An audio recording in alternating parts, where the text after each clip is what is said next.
Hello, everybody, and welcome to Ring Post Radio, the only podcast that discusses wrestling in the world. That's right. All the podcasts are gone, and we're the last one standing. That's right. We broke the 10 count, Scotty, if you can believe it. I'm your host, Ryan Knightsey, and with me, as always, is the man, the myth, the legend, Scotty Edwards. Scotty, how are you doing on this fine Sunday morn? I'm doing good. Lots of topics today. I feel like this is the first show I've been on where we actually have topics to sink teeth into since like September, really? September, October. Not October. October, I wasn't either here or we had nothing. So I'm kind of excited to just have a show where we're doing something. So thank you for having me. Let's do it. Yeah, I suspect that we're gonna have topics for a long while, right? Because we got today's show, we got next week's show, which is previewing Full Gear, and I won't be here, and you won't be here, so I'll figure that out. And then the week after that is Full Gear Survivor Series. Week after that is Survivor Series Final Battle. Week after that is Final Battle, Cena's retirement show. Then we got like a little bit of a breather. And then we got World's End. And then we got. I like how you made Final Battle part of that, as if we think that show's going to be good. Well, it's well, yeah. I mean, look, it's Ring of Honor. Well, you say that, but like, they also tend to blow expectations away, partly because remember Final Battle last year. Do you remember Final Battle last year? No, I don't at all. Actually, it was not good. If I recall, it was Chris Jericho versus Matt Cardona, buddy. Oh yeah, how could I? Well, there's a big reason why I could forget, Scotty. Let's be honest. Well, it was also Athena versus Billy Starks, Part 7. Yeah. So again, how could I forget? What was on that show? Athena, Billy Starks, Part 7. Cardona versus Jericho. Commander winning the Ring of Honor World TV title. I remember that being good. Texas Bull Rope match. The Son of Texas versus the Righteous. There's a couple good things in here, I guess. Not a lot. Not a lot. But we're not talking about Final Battle yet. Today, we'll talk about them in a month's time, probably. Today, we have a lot of different things to talk about. Sorry. What's that? If there was a card, I'd try to talk about it today. Well, I think there is actually one match announced so far. I think it's the looking it up very quickly. I want to say it is the Ring of Honor Women's title match. I believe after Dynamite list past week is Harley Cameron versus Athena. That's on ROH this week. Oh, really? Yeah, it doesn't even say. Oh, there's an AEW national title match listed here. Oh, we'll talk about that momentarily. Oh, that's great. It's weird. Don't even made it. I don't know why that's there, but sure. Okay, that's there. The title doesn't exist yet. There's a tournament, I think, that's happening, but not yet. Or what? No. Is there a tournament? Battle Royal. No, Casino Battle Royal. There's a show. The title hasn't been crowned yet, and there's already defense lined up. All right. Fair enough. All right. Well, we got a bunch of other stuff to talk about today. We are going to talk about our ballots for the Wrestling Observer Hall of Fame that we submitted this past, I don't know exactly when Scotty submitted, but this past week, probably. It was due on the 8th. My funny story. Sure. Funny story. So I reminded myself during work early this week, I was like, oh shit, I gotta send that ballot in. Mm-hmm. I forgot. And then I forgot. And then I forgot again. To the point where I said, holy shit, did I miss it? And then I read the email again, and I said, oh, right at the buzzer. Perfect. And luckily, I think you had until midnight or 11:59 technically on Saturday. I think. Yeah, thankfully I sent it on Friday night, but Perfect. it felt like I waited till the very last second. Yeah. We'll talk about those ballots that we submitted. We'll also preview AEW Blood and Guts because Scotty can't get enough of War Games type matches. We got some Wrestle Kingdom updates. 2 new matches for Wrestle Kingdom lined up. We're also, speaking of AEW, talk about the AEW national title creation since I got a lot of buzzworthy news this week. And also some sad news from the independent scene regarding Deadlock Pro. We'll discuss that momentarily. But first, shouts out Darius at Darius McCliskey 4912. Hello, Ryan, Scotty. Hello, Darius and Scotty. How the heck are you? How the frick frack are you, dog? Without further ado, Scotty, let's get into our ballots. I feel like let's talk about that real quickly. Maybe not real quickly. But let's talk about it quickly. The audacity to say quickly. Yeah. Do we discuss anything quickly? Like sometimes we do. So yeah, the Wrestling Observer newsletter. We already did a little bit of a preview a little while ago, and we did like kind of like half the ballot, right? We talked about modern, we talked about Japan, we talked about non wrestlers. But obviously we both had ballots. They were both due to Dave by Saturday, as I discussed, November 8th. And Scotty, actually, I don't even know if you've seen yet. But a rumor on the street is, and I haven't heard it or seen it myself. I believe it was on Dave's audio on Friday that I haven't listened to yet. The rumor on the street is, Scotty, is that the results will be out this Friday. Oh dear. All right. That's quick. Yeah, so get ready for that. Apparently, the ballots will be out very quickly. It happened, if we recall, last year. That happened very quickly as well. Dave has apparently started counting, found ways to count as he's getting the ballots in, which is very thankful. Well, it's pretty easy. You just count them as you get them. That's the easiest way to do it. Who would have thunk? Who would have thunk? I know. He must have he used to have to wait. All right, like he used to wait until he got it. Yeah. He like used to wait, and obviously, like back then, it used to probably be all physical, right? Yeah, that's and true. to that, That's I true. understand a little bit of So it's time. a lot slower, anyways. Yeah. I have to imagine now in 2025, most of the ballots coming in are digital. Like obviously, he still has the option for physical ballots, but that's true. That's true. I have to imagine they're physical now, or sorry, digital now. But nonetheless, obviously, we both voted in the Wrestling Observer Newsletter Hall of Fame so far, and let's go through and talk about it real quickly. We'll start off. I'm saying quickly. We're not going to be quick. We'll go through this as fast as possible, so we don't take up anyone's Ryan time. be like, yeah, we're going to review AEW Full Gear quickly. No, we're not. We're going to go through this as fast as can be, Scotty. It's going to be the fastest thing since sliced bread. Anyways, let's talk about modern first. We'll go through modern very quickly first. I keep saying quickly. I apologize. We already obviously kind of went in depth, super in depth, really, on our modern thoughts. So we don't necessarily give our modern thoughts per se, Scotty, but we'll see if there's any updates or changes. I voted in 3 sections, and most of it's modern. So perfect. Well, then I'll just real quickly as to set the table. I follow the modern performance in U.S. Canada candidates, 6 minimum votes. The options were, the nominees, the candidates were Mark and Jay Briscoe, Edge Adam Copeland, Bill Dundee, FTR, Bill Goldberg, Samoa Joe, Matt and Jeff Hardy, Becky Lynch, Drew McIntyre, Mercedes Moné, John Moxley, The Outsiders, Kevin Nash and Scott Hall, Randy Orton, CM Punk, Cody Rhodes, Seth Rollins, Sabu, Trish Stratus, and the Steiners. Scotty, I'll throw it over to you first. Obviously, we talked about it a little bit little weeks ago, but let's give the update. And also, have you changed your mind in any way? Did you change your mind? Did you lock in a couple weeks ago? What was your modern ballot? So I don't remember. Me neither. I don't remember who like I was talking about. I'm not gonna lie to you, but like the main people that I wanted to vote for in this year's ballot, I voted for. So ultimately, I stayed true, and I don't know if I've said this on this show before or not, but a lot of the reason I wanted a ballot was to help in my minimal way, because there's so many people that vote in this thing. You have to remember, there's wrestlers, there's people like us, there's historians, all these different things. But a lot of what I, as someone who's gone through and looked at the ballot so many or not the ballot, but the actual Hall of Fame, and who's in so many times, a lot of it is trying to help make a shift in terms of the women's wrestling, which we've talked about on here, because I do think that if you look at it, there is something completely off in terms of the lack of talent. You have the All Japan Women's greats for the most part. You have Mildred Burke, and that's pretty much it. Like that is essentially the entire. And there's even some All Japan Women's greats that I think could be in there that aren't in there, but.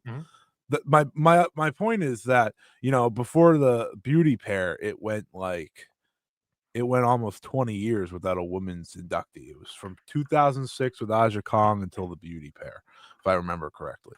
So a big part of my voting is to try and recognize the game changers, not just in wrestling, but especially women's wrestling now. So when I look at my modern performers, this is a long-winded way to say I voted for Becky Lynch and Mercedes Moné. Those were the first two people on my ballot. I legitimately don't think there's anyone with more Hall of Fame recognition on the ballot right now than Becky Lynch, because a lot of the reason, or a lot of the credentials to get in have to do with historical significance, in ring work, being a draw, all these little things, right? There is no women's wrestler in America in the past 20, 30, bump that up. Keep going. 40 years more important than Becky Lynch. And what she did, she became the face of the face of WWE at one stage. She's been a draw. She's a very capable wrestler, one that me and Ryan have many times on this show come and say she's a great wrestler, right? Like that is something we have stood by many times and many years here now. We've talked about it before that I think like even like looking at it on various other sites or Discords or social media things, I think you and I are generally higher on her work than others. Absolutely. Like, to me, what she's done, what she's accomplished speaks for itself and has to be in this Hall of Fame. And that goes with Mercedes Moné as well. While Mercedes Moné may not have been the face of WWE, okay, she's one of the faces of AEW right now. She has succeeded in both WWE and AEW. And quite frankly, simply put, Ryan, I think she's the greatest women's North American wrestler of all time. The in-ring speaks for itself. The ability that she has speaks for itself. There are conversations of like drawing power and things like that. I think there are numbers to back up.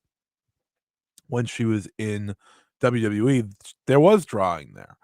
And when she has made appearances elsewhere, you can have those discussions and such. But even recently, right, when she's going to these smaller shows, she is doing a lot of good work for these smaller indie companies. I know not a lot of people are going to put credit into that because a lot of voters just kind of look at the two big companies, or not even, like, some people are still not even favoring in AEW yet. It's mostly just looking at WWE and what have you done lately, or what have you done there. But she has accomplished that. She's main evented a WrestleMania and things like that. But I mean, her in-ring speaks for itself. I know she's not going to make it in first ballot. I'm fascinated. She's probably the name I'm most fascinated to see how she does here in her first year, what her percentage looks like. I'm hoping it's over 30. That's kind of where I'm at with her. Maybe asking a lot, but I hope it's over 30. So those two were my instant locks. And then for the rest of the modern here, these were kind of the ones. 30. What are you better than Randy Orton? Over 30%? Yes. That's funny. But like over 30% feels like a must, feels like a need. Yeah. And then when I look at the rest of the field, I had talked about, maybe wasting a pick to save someone else or help someone else. And then I just said to myself, listen, I know I'm voting for Samoa Joe. I know that. I have been very open about that. I think Samoa Joe is one of the greatest of all time. And I think the only reason he isn't in the Hall of Fame yet is because some of his biggest moments came in Ring of Honor and TNA. But he is one of the truly greats of all time. And everywhere he's gone, he has proven to make the product better. That I think is very important with him. In-ring speaks for itself. Okay, Samoa Joe, locked in. So it's the last three, and I think this is kind of where, when we had talked about it the first time, I don't think those were as certain for me as maybe they should have been. So I did vote for CM Punk, despite the many trials and whatever comes with CM Punk, because I do think that he is a Hall of Fame caliber professional wrestler. And again, a lot of what I do when I like think of my candidates, I like to look at the rest of like the actual Hall of Famers. Like, are you more significant than this person? Are you better than this person? Like, that is something I really do, because I do, not just Tomohiro Ishii. But I do think that's important. I do think that's a very important part of, like, do you check more boxes than this guy who's in this Hall of Fame? I think CM Punk checks more boxes than most people. Despite what you feel about him these last couple of years, I think he has to be it. I did end up voting for Cody Rhodes. So I said to myself, I was like, why am I debating like this or like these other like borderline people when I feel more right just voting someone in that should be in. Like, that's kind of where I landed on a lot of these. Is like, this person should simply be in. I'm voting you in. Like, I wasn't burning a vote to save anyone. In the end, I didn't think that was worth my time. Which might sound nasty, whatever. But especially in the modern, like, I was like, I'm using these votes to vote people in that I think should be in. So I voted Cody Rhodes. I don't think I need to explain his case. And my final vote, after much debate, I did vote for Jon Moxley.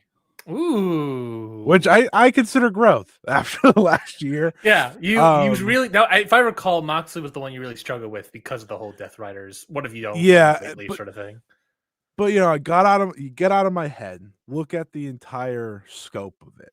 This guy has been the heart, soul, savior, whatever you want to call it, of all elite wrestling from start to now. Like, literally to now. And that alone, I think, is a case for himself. Add in the fact that he's a fantastic pro wrestler. Add in all the little things. Great mic work.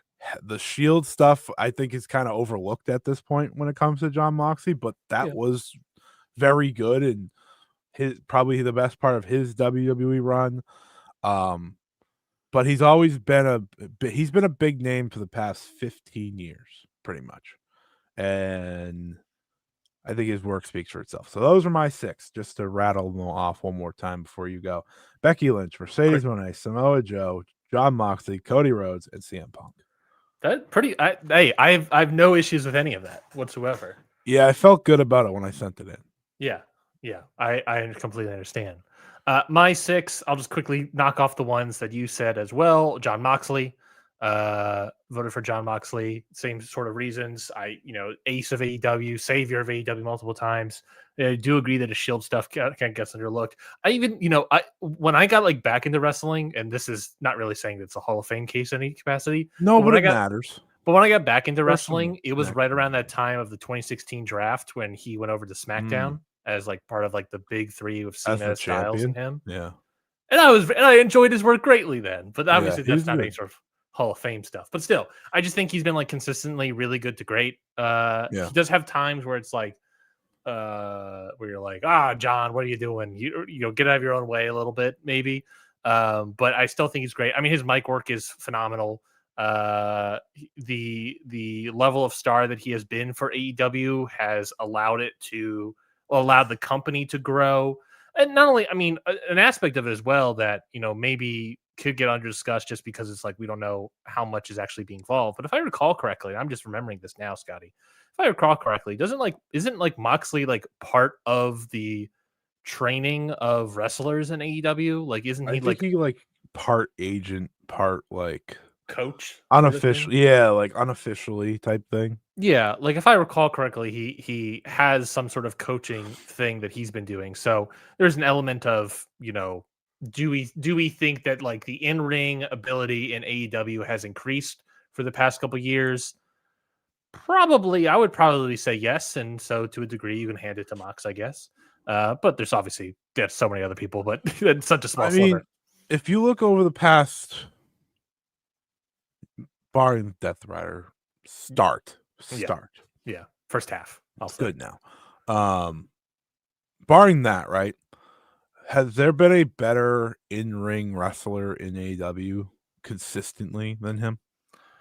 I would push it to like since the inception of the company, because like some people have come in, like Osprey came in and he's been really Danielson consistent with came it. in. Danielson came in. Really, the people you're fighting are like Jericho, which no, Omega, which Who's been out. He's been out consistently, which also stinks, but has also been consistently really solid, really great. Yeah. No one has bigger moments or been part of bigger moments. Has Moxley, who's been a better in-ring wrestler for the past 5 years of AEW? Hangman or 6 years? Hangman or Moxley? I think it's Moxley. It'll be a conversation for next year, I believe, Scotty. Yeah, that'll be an interesting conversation. I think it's Moxley on a more consistent basis. It's someone who loves Hangman. Hangman's also been gone at times for like maternal leave and not maternal. Well, yeah. Well, I mean, Moxley was gone too, right? He went to rehab at one point. Oh yeah. He also just disappeared before the Death Rider stuff, if you remember correctly. No one really knew where he went. I guess those are his only 2 breaks, though. But everyone's taking breaks. But I do think Moxley maybe gets the edge. I mean, there was one year I had Moxley like comfortably top like 3 wrestler of the year. Yeah. I don't know if Hangman's ever been comfortably top 5. No, I don't think so, because he doesn't have. Hangman's never been consistently booked enough, I think, to be in that conversation. I would say booked enough at the high level.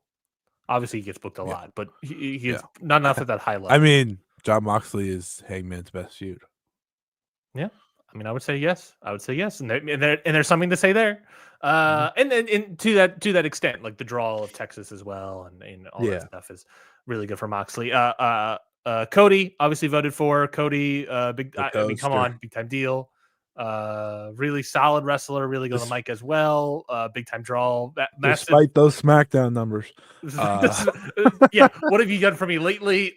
Nothing, buddy. Hard to blame him. Hard to blame. I mean, the Cena stuff is also not helping. It's weird. Well, that's true, but Cena's now on Raw, and that still draws. That's true. That's very true. But yeah, either way, in the Hall of Fame again. I agree.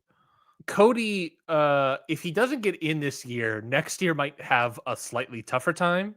But I think he gets in this year. But I also think that turn of numbers and everything is happening so close to the voting that the voters aren't necessarily going to fully consider. Yeah, I mean, I think a lot of people probably put their vote in already before this recent little. Agreed. Oopsie doops. My thing on Cody is I think he's a Hall of Fame. He's the guy. He would be like the number 1 guy I point to about turning the business around for WWE. Obviously, when he came in, right, in 2022, I believe, 2022. He was a draw in Ring of Honor. He was he was an important deal. It's hard to say draw because he was never really in that top spot because of his own weird. Pretty important to rules. AEW, though, yes. But obviously very important, historically significant in terms of the creation of AEW. I do agree that to what we were just talking about, if he doesn't go in this year, which for all intents and purposes seems like he is probably going to go in this year. I had the public ballots posted. Where was it? Public ballots are interesting just because, I mean, I feel like the public ballots aren't necessarily active professionals or retired professionals. It's mostly reporters and historians. But even then, he's like second highest public ballot percentage of modern U.S. Canada wrestler, 66.22%. He has a net positive minus among returning voters as a positive 6. So there's a good chance I feel like Cody's going in this year. If he doesn't go in this year, next year might be more of an interesting conversation, I think. Because it is like, then it becomes the thing of like, his longevity might simply just be, 2-3 years. Yeah. And that's interesting. If he misses this year, I think the conversations become a lot more interesting. I agreed. I also voted this year for Mark and Jay Briscoe, the Briscoe brothers. They're pretty good. Pretty good team for like 2 decades. They have the longevity to them. Great longevity. International longevity too. Like they're great. They were great everywhere they went. They walk so Hank and Tank could run. I'm sorry. So influence case. There's that. So yeah, great tag team for 20 years. One of the best tag team series of matches probably of FTR. One of the best, dog collar matches of FTR probably ever. That match ruled. Just like a great team. Obviously the things that against it is I'm not gonna, what am I saying things against it? I'm saying why I voted for them. I just think they're a great team for 20 years. And what can I say? Probably one of the best tag teams of the 2000s, probably. And like, if not number one, number two in the 2010s against the Young Bucks. I just think they're a great team. What do you want me to say, buddy?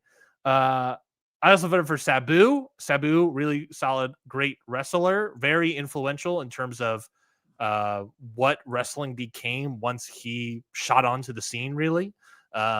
Massive independent international draw, just not on that big stage of WWE, WCW. But by the time he got to WWE, it was obviously like way past his peak of being that draw. He was coming in basically during the shell of ECW days.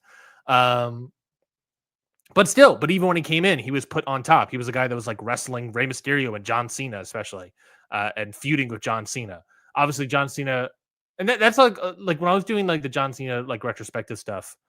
The thing about like that it was really John Cena versus ECW, and he had one match against Rob Van Dam, and that's the one that everyone remembers from One Night Stand for obvious reasons.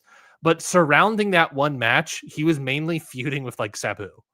And it's like, if this is really WWE versus ECW, and it's John Cena versus ECW, the ECW guy that was picked was Sabu. And I think that's tells something, especially like the WWE guy being John Cena. I think that's very indicative of something. Very top level draw, obviously in the independents, and very massively influential in terms of hardcore wrestling scene in America. The last two people for my ballot, if you recall, Scotty, there were like four people I was waffling between. CM Punk, Samoa Joe, Becky Lynch, and Mercedes. Those are... Yeah, so you had to pick three of the four. I had to pick two of the four. Two. Hold on. I said, did I say Briscoes, Moxley, Sabu. Cody, and Sabu? Cody. Codester. So I had four people I wanted to vote for, two that I had to choose. Tough. And what I decided on was Becky Lynch, same sort of reasons you said before, yeah, and CM Punk. Oh, he ends up giving Punk his vote. That was a big talking point the first time around. You weren't going to vote for Punk at all. I was thinking of not voting for Punk at all, and I was thinking about voting for Mercedes because I was like, I think Punk is going to go in, so it doesn't matter. It was sort of a meta thing. It was like Punk's going to go in, so it doesn't matter. And Mercedes and Becky, I think, are going to eat each other's votes. So instead, I decided, I did some audio on it, and I talked about it a little bit of like what ended up being the decision thing was like, I just think Punk is a Hall of Famer, so why not just vote for him? Because even if Mercedes falls off, which I don't suspect that she will, she's not falling. I can always vote. She'll always come back on again. And the thing is like, I think Mercedes is extremely strong, but there is a part of me that's like, she is really at her peaks probably right now, in her prime. I mean, not her peak, only going to prime. Build. And it was like, there was also an aspect of me of like, I want to see how this Ultimo Monet thing plays out a little bit. It's like, it was like, because I think in modern, I think like Cody and Punk are going to go in for sure. Yeah. I'm pretty confident. Feel like the two. Yeah. I'm pretty confident that those two are going to go in. There could be a third, but I'm pretty confident those two will go in. So by the way, can I just say, I'm just remembering what you said. Do you know how bad it is or criminal it is that Becky and Mercedes are going to eat from each other's votes? Like, I have not seen that. I know you're right. I just think it's going to happen. I know you're probably right. I think Becky's percentage is going to go down. That legitimately angers me. Like, that let me see if I can look at the public. Me. Let me look at the public ballots to see. You're gonna put me on a rant here. So Well, I'll let you finish first. Yeah, I'm before gonna I let do you the rant, finish let me get now, some evidence. Now I'm cooked up. Mercedes has 11 votes out of 74. How does Becky do? Oh, she's right. She's the same exact percent. Becky. All right, here's the evidence that I have so far to suggest this, Scotty. Becky and Mercedes Moné have the same public ballot percentage. There's only 74 ballots a part of this public ballot, right? And obviously, like I said before, I think that's more indicative of like reporters and historians versus like that section of voters, right? Yeah. They both have the same percentage at 14.86%. If we recall, Becky Lynch last year got 25.2. So there's not a full range of stuff there. Obviously, Becky can get more percentage, right? But when I'm looking at the net positive minus amongst returning voters, Becky Lynch on returning voters has lost 6 votes. Now, it could be that other people are fighting Becky, like Sabu got put on. I know a lot of people. Sabu's doing like extremely well, obviously.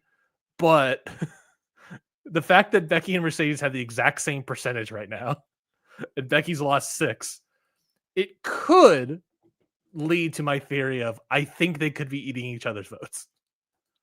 There is a serious problem with this Hall of Fame. I'm not kidding. Like, there's going to get to a point where I'm going to get even more frustrated very, very soon because I know multiple people coming on the ballot. I understand I understand there's a lot of people, especially recently, that are kind of doing the I'm not voting for anyone that's still wrestling.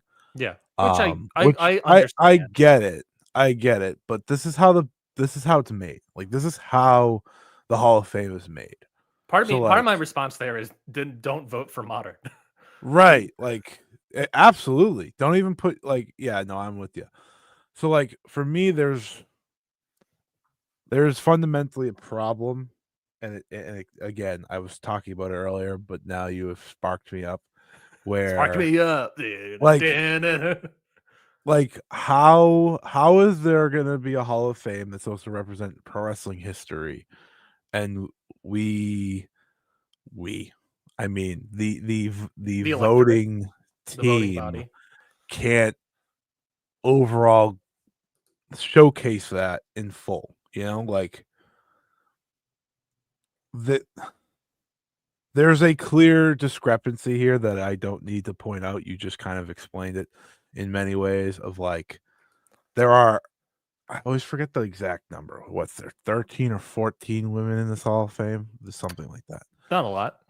I mean, Jackie Sato's in twice. Okay. So like that's part of it.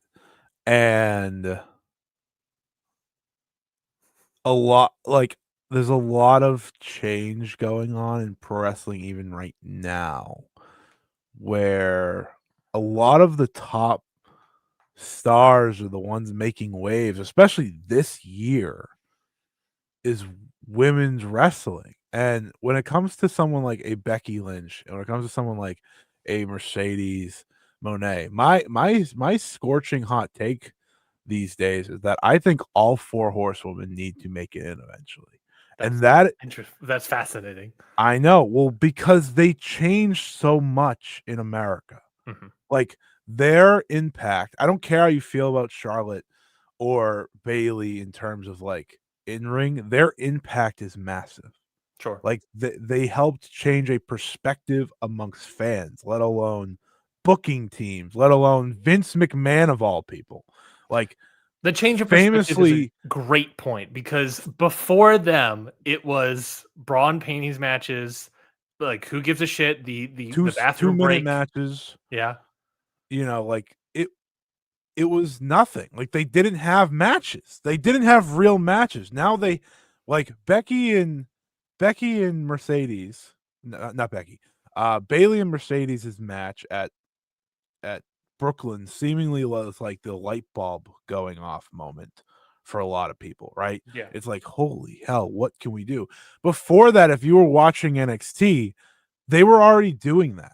That was just on the biggest stage they had at the point. Like Like Charlotte, Becky, Bayley, Charlotte and Natalia had a great match right before right? that They Brooklyn did. That thing. was a few months before, and then they had matches after that. Obviously, there's a reason that Sasha, now Mercedes, obviously had the belt at that time. Like there was a way to get to that point, but like they changed the perspective of women's wrestling in America.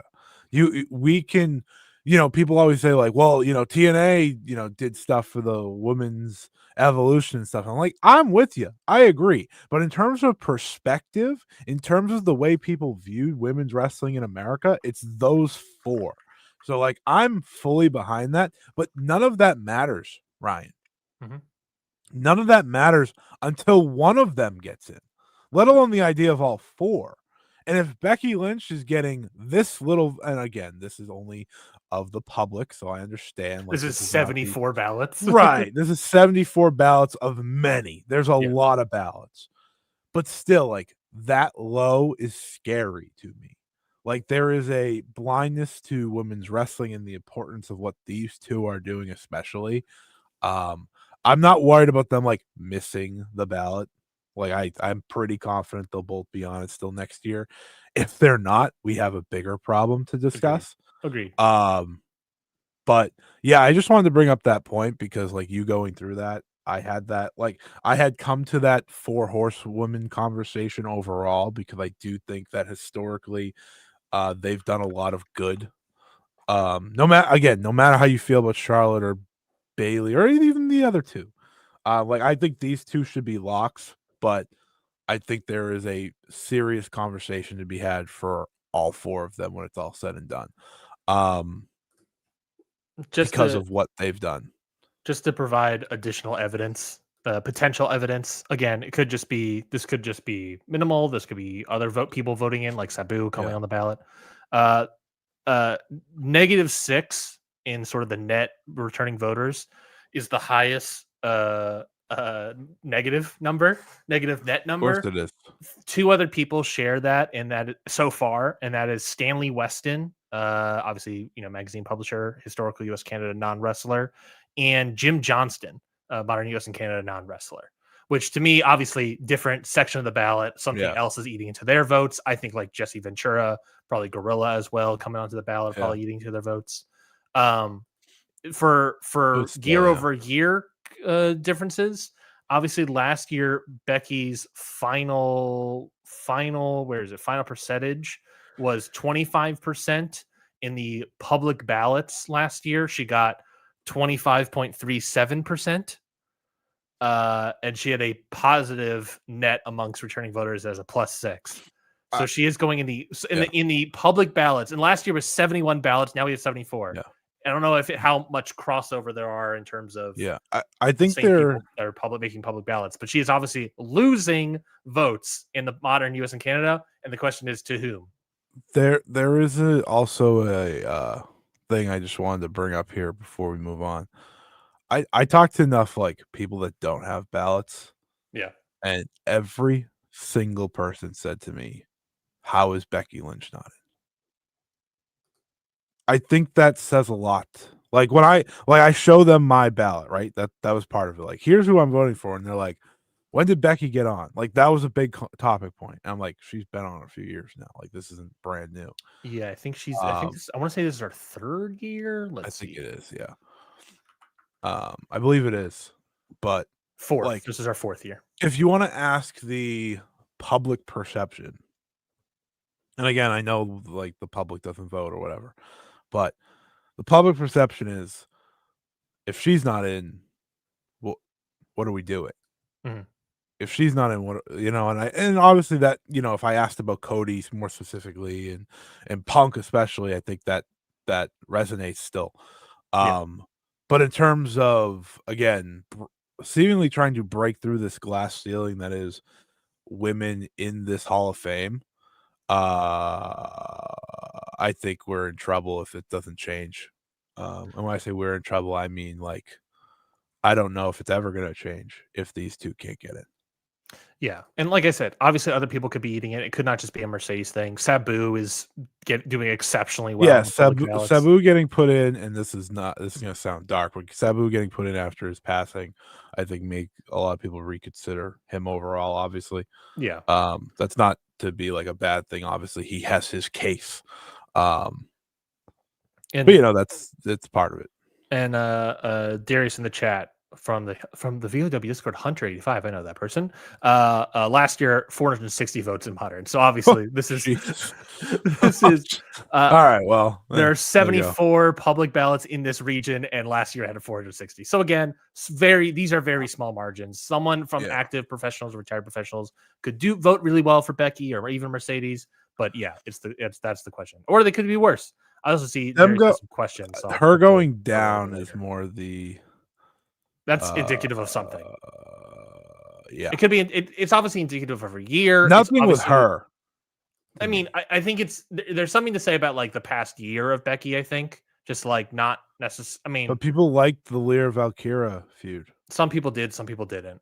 I know I did. I have seen people. WWE fans did. AEW fans didn't. But I also think it's like I think it's indicative of a little bit of that, but I also think it's majorly indicative of like who the new people on the ballot are. And it looks like it's more of that.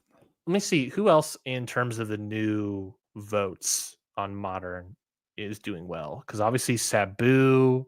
Who else was new on the ballot? If only there was a show that figured this out.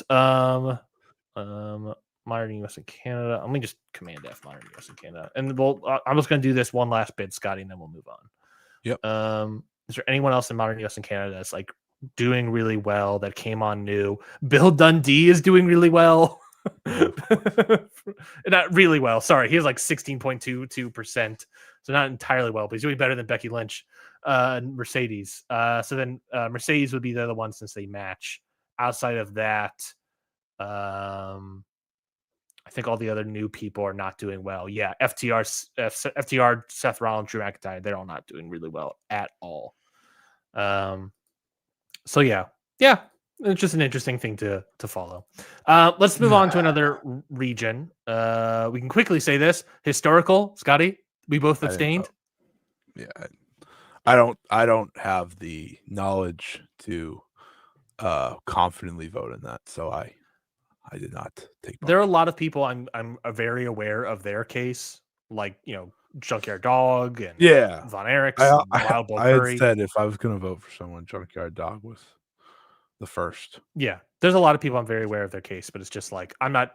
How many people are in this? There's still 20 acts.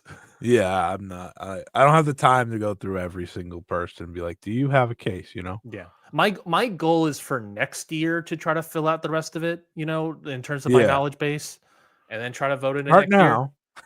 Not right now. Not right now. You're gonna start once the thing's filled out next week. Start now, and then maybe you'll figure out everyone. Exactly.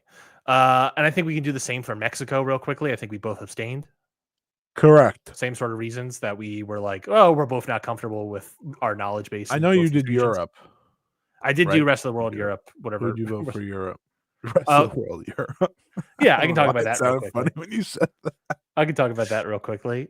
So the ballot itself for Rest of the World region, 4 maximum votes: Spiros Arion, Dominic DeNucci, George Gordienko, Steve Gray, Billy Joyce, Les Kellett, Killer Carl Cox, Jay Barley Duke, Ted Boy Marino, the Royal Brothers, Adrian Street, Jose Torres, and Otto Vons. I voted in that region because I like I said, in, baby. How about the work in, baby? Unlike historical, I was like, oh, I already did like 4 people in this region for the ballot. I was already aware of other people, and I was like, okay, let's just finish out this region. So I voted for Spiros Arion, George Gordienko, Ted Boy Marino, and Jose Torres. Jose Torres and Spiros Arion, I can say real quick. I've said this in like the ballot show a lot, is that like there isn't like a whole lot of slam dunk Hall of Fame draws really left in terms of like US and Canada, really. They're really, Scotty, they exist in the rest of the world. And 2 of those people for me are Spiros Arion and Jose Torres. Spiros Arion was like one of the top, I think like number 2 top drawing person in Australia, was an insanely strong draw in Greece. Drew, I want to say the Maple Leaf Gardens against the Sheik exceptionally well. I want to say that I have my notes here. He drew really well against Pat Patterson, headlined the Cal Palace against Pat Patterson. Yeah, just like feels like a slam dunk draw like around the globe. He's also a really solid wrestler. There's a famous match on YouTube. I don't know if you've seen an infamous match where he's wrestling. God, I don't know what the other guy's name is, but basically he riles up the crowd so much that like practically a riot breaks out. When he's just like he starts beating down his opponent really bad, and his opponent starts bleeding from like a seemingly hard way, and you can see the crowd run up to the ring and start like trying to climb the ring, trying to attack Spears Arion because they're so mad at him. Just like that level of like the crowd, everyone wants to see this guy and hate this guy. It's real to me, damn it. Around the globe. And then the other slam dunk is like Jose Torres. He was like the I believe my notes say number 3 draw in the history of European wrestling. So yeah, massive numbers in Spain. Say less. Massive numbers in Spain, obviously. Obviously one of the biggest stars of Spain. Not just Europe, but obviously big star in all of Europe. So yeah, slam dunks, Hall of Fame level draws. Yeah, Jose Torres, Spears Arion. George Gordienko, I think obviously is very strong draw as well. He, I forget the name of the book that came out a couple years ago, but it talked about like the Greece. I think it was just the George Gordienko book. But it was talking about his like really high level Greece. I was like, what? Yeah, it did talk about his like really high level drawing stuff in Greece and other places in Europe. Obviously, he's been in Japan and Canada as well. He is somebody that would have won the NWA title if it wasn't for, I believe, like suspected communist stuff during the Red Scare. Oh, all right. Which of course, Scotty doesn't exist today in 2025. But like and to that extent of like he was apparently an insanely great shooter during a period of time when being a shooter in wrestling was like indicative of how great you were, indicative of how like great a wrestler you were. Like Lou Thez wanted to lose the NWA title to him, so I think he just massively he seems very strong to me. And then Ted Boy Marino, he was the first person we talked about on the ballot. A great episode. I sadly wish that was a later episode almost, just because the ballot once became more known of what that show was. I wish more people heard that thing, or I hope they go back and listen to the Ted Boy Marino episode, because his case is like so to me slam dunk of like this guy was one of the biggest stars. Sorry, hold on. Let me phrase this, Scotty. The biggest wrestling star in all of Brazil during the 60s and 70s. And you could argue not even the 60s and 70s, but in the history of Brazilian wrestling, because Brazilian wrestling practically died after the government regime, political changes and whatnot. It didn't die, but it definitely got harmed significantly because they lost all their TV slots. But he was a massive star. So the biggest wrestling star of all of Brazil history, Scotty. And you could say the number 2 biggest athletic star behind Pele from Brazil. He was on TV every single day. 2 of the 7 shows that he was on were wrestling shows. The rest of it was like variety shows and things that he would host and whatnot. He was a massive star. In 1967, he was voted the third most popular TV star in Brazil. 67 was also where the wrestling show, the Telecatch wrestling show, was the biggest show of 1967 in Rio de Janeiro, obviously the capital of Brazil. He moved really well. He was like small. He's like basically a Darby Allin sized guy. Moved really well. Insanely great drop kicks. Insanely great. I think he did like a Hurricane Rana thing, if I recall correctly. Just really great. He was poached from Argentina when he was a draw there in Argentina as well. Poached from Argentina to come over to Brazil once Brazil was, because of reasons where MMA had TV slots. And then on the television, someone broke someone else's arm on TV. And in that moment, Brazilian government was like, all right, we're taking away MMA and we're going to replace it with something else. They replaced it with pro wrestling. And the guy at the time, they needed some stars for pro wrestling. He poached Ted Boy Marino, who was a big star at the time in Argentina, poached him over to Brazil. At the time, Scotty, Ted Boy Marino had a broken arm. He couldn't even wrestle. He was that big of a star with a broken arm that he was like, look, I'm going to take you anyways. I'm going to use you at some point. Please, I want to have you. And obviously, he then became a massive star in Brazil. So yeah, I'm going to vote for freaking this guy, Scotty. This guy had to walk around in a disguise in Brazil because he would get mobbed in the streets by young girls. Like, not the maybe mobbed part, but the fact that he had to, disguise himself. Yeah, it was like the Beatles practically. Yeah. Reportedly, it was like the Beatles walking around with Ted Boy Marino. Super famous humans. Yeah, exactly. And just feels like a slam dunk. And I feel confident in my 4 votes because if I recall correctly, it was the exact same 4 people that Dave voted for. So yeah, baby. Yeah, with it. That'll get him. Yeah. So, but anyway, that's my rest of the world. There's a lot of other good people in here, obviously, but those are the 4 I felt strongly with. Plus, also Spirits Arion. He's on the 1550, only person on the 1550 this year. So if he doesn't go in, he falls off. So I felt more strongly to vote for him this year as well as a sort of bonus. Let's talk about Japan. I just went on a whole tangent about that. So let's talk about Japan. I'll give you the runway here, Scotty. But before I do, where is it?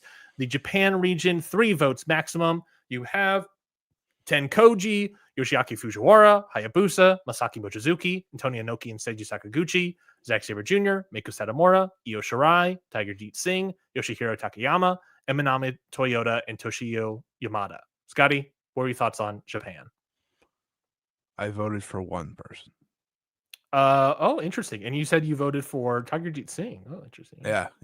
No, you loved his wrestling. You're a big fan of Tiger Jeet. Yeah, huge fan. So I had this was my great debate for me because I don't know if people know, like the ballots changed a little bit in the other sections where it's a little heavier weight and such.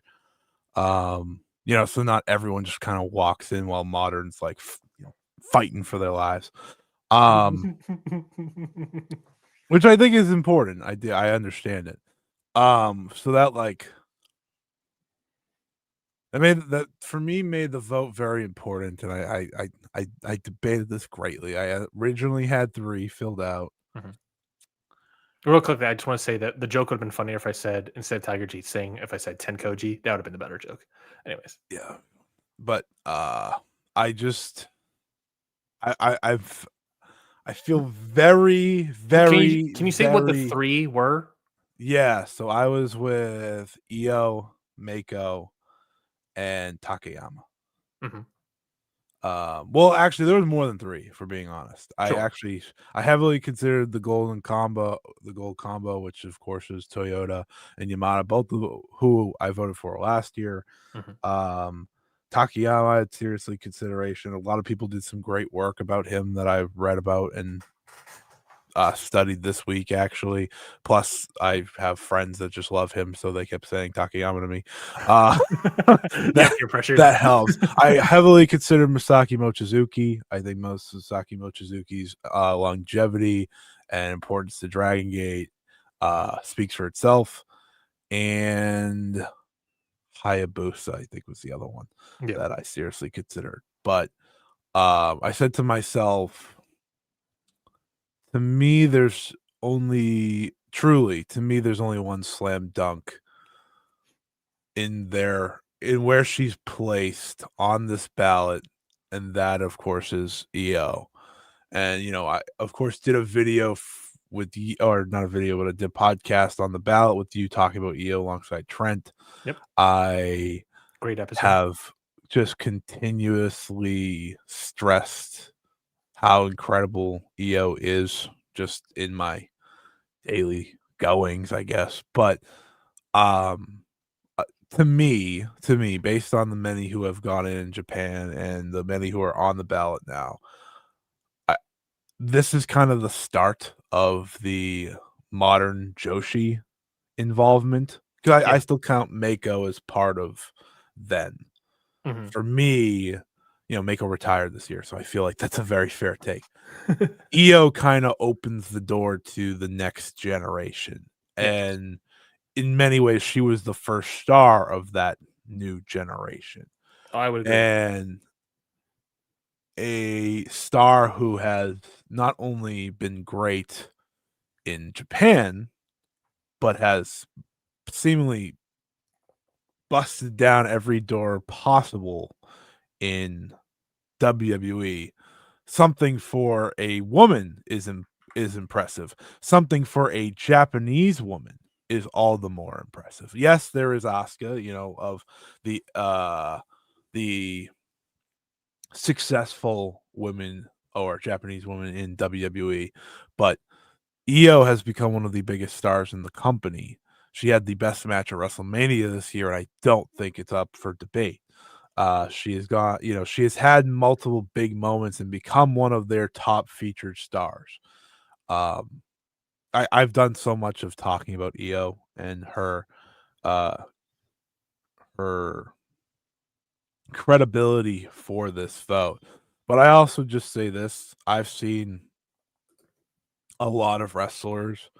I view Io the way a lot of people view Will Ospreay. This is the greatest, most natural athlete, natural, you know, wrestler I've ever seen. Like Yeah. their Io's athleticism is so great that last year when she went back to Japan for the first time, WWE fans were like, "Hold on, what? What is going on?" Yes. They're like, That's a great point. she is so good that people were like, "Oh, she's one of the best in WWE," and then she did that, and they're like, "Who is this?" It was like last year she was like really solidly like Yeah, obviously a great women's wrestler, but like not necessarily like pushed to that echelon per right. se. Obviously, it was still like Rhea Ripley and like Yeah, Liv Morgan yeah. and all that stuff. Mm-hmm.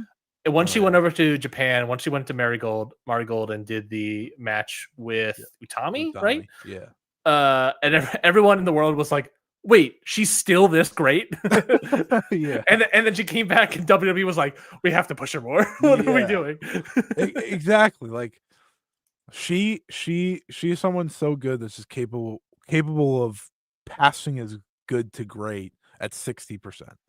Yeah, But when she goes to 100, it's like, oh, there's no one in this company as good as her. yeah, Like when people are saying she's the wrestler of the year in WWE in 2025, and we can say what WWE is in 2025 is not the prettiest of pictures. But it's still an accomplishment nonetheless in a year that, John Cena's retiring, in a year that at one point they were still breaking records, not so much now. But she became a big part of the company, and her stardom work speaks for itself. There's once upon a time where she started to bring eyes to stardom, not to the point that it is now, of course, but she started that. She was a big part of starting that. And for me and for many others, and I said this on the Ballot episode, if you want to hear more of it, uh, she she made a lot of people watch Joshi. Plain and yeah, simple. Like she is the reason. She's the reason I did. She's the reason others have. You hear about this wrestler in Japan. Dave was actually one that talked about this of like, oh, she's the best women's wrestler in the world back when she was in Stardom, and everyone's like, who's Io Shirai? yeah, And that's important. So Io is the only person I voted for because I'm very passionate about her needing to get in to mhm, me. Like I said, this starts a very important conversation amongst the modern Joshi scene, yeah. when the Mayus and the Tam Nakanos and the I mean eventually Sayakon. That's so far down the road. I don't even need to bring her up. But like How those old two is are that? kind of the Probably still in big like her next 20s, right? top. Yeah, she's like 28, 29, so she's still very young. 28. How But old is like Mayu? she is 32 or 33, so 32. she's So we still have a couple years for her. Well, no, she yeah. might have it. She might do it for the other. She's a 15-year vet, so it'll depend if Dave just feels like it or not. Um, we'll see. It's either 3 years or he puts it on. Yeah, What's someone who's been the someone who's been a full-time pro wrestler for at least 15 years. It's a question so of what does Dave consider. Well, she has to finish next year. So we're still 2 years away because her 15th year's next year. Okay. So we'll see. But again, that's my point, right? It's the start of that, and if EO can't get in with the US accomplishments as well, it's gonna be a long, stressful road for modern Joshi. But this is very important, like Shima was for Dragon Gate, right? And Shingo was for Dragon Gate too. It's like the past couple of years, or last year was the start for Dragon Gate. Now Stardom's kind of kicking off here in modern Joshi. So I'm very fascinated to see how she does. But she got my only vote after much debate, and I'm happy about it. When is Mayu's anniversary? Isn't that beginning of the year too? January. So wouldn't she go on the ballot next year? Well, doesn't she have to have 15 full years? I guess. Yeah, she started in She started in 2011. So I don't really know how that exactly works. I guess that's to be eligible. Performer must have reached their 35th birthday and completed 10 years since they debut. She doesn't hit that because she's now 35. Or be someone who has been a full-time pro wrestler for at least 15 years. So I guess next year she could. Yeah. Yeah. Well, let's all start to give guess. So we'll discuss that more possibly next year. Yeah, I definitely agree. Can go on next year too. Oh, not that she should yet, but no, that's a wrestler that has a lot of work to still put in. But she's also only 29 still. So yeah, I would wait a couple. If she has a couple more years, I wait till she's 35. Yeah, she needs a couple more years, like last year and this year. Yeah, for me to strongly. I'm just thinking of 15-year people. Tam's fascinating because she never got to 10 years. Yeah, sure. Hold on. Would she? 10 years? She's 37. Yeah. Is Tam ever eligible on the ballot? let's think. Oh, she did 2016 and 2015. Oh my god, she was so close. Is she never going to be eligible on the ballot because of the rules? She may not, which is fascinating. She has such a fun case. Man. She might not ever be eligible on the ballot, and Joshi people around the globe will explode. Well, she's another time. Tam has such a good case to talk about. So for that, I just want her to make it on. Yeah. She might. She might not. Who do you vote for? Who do you vote for in Japan?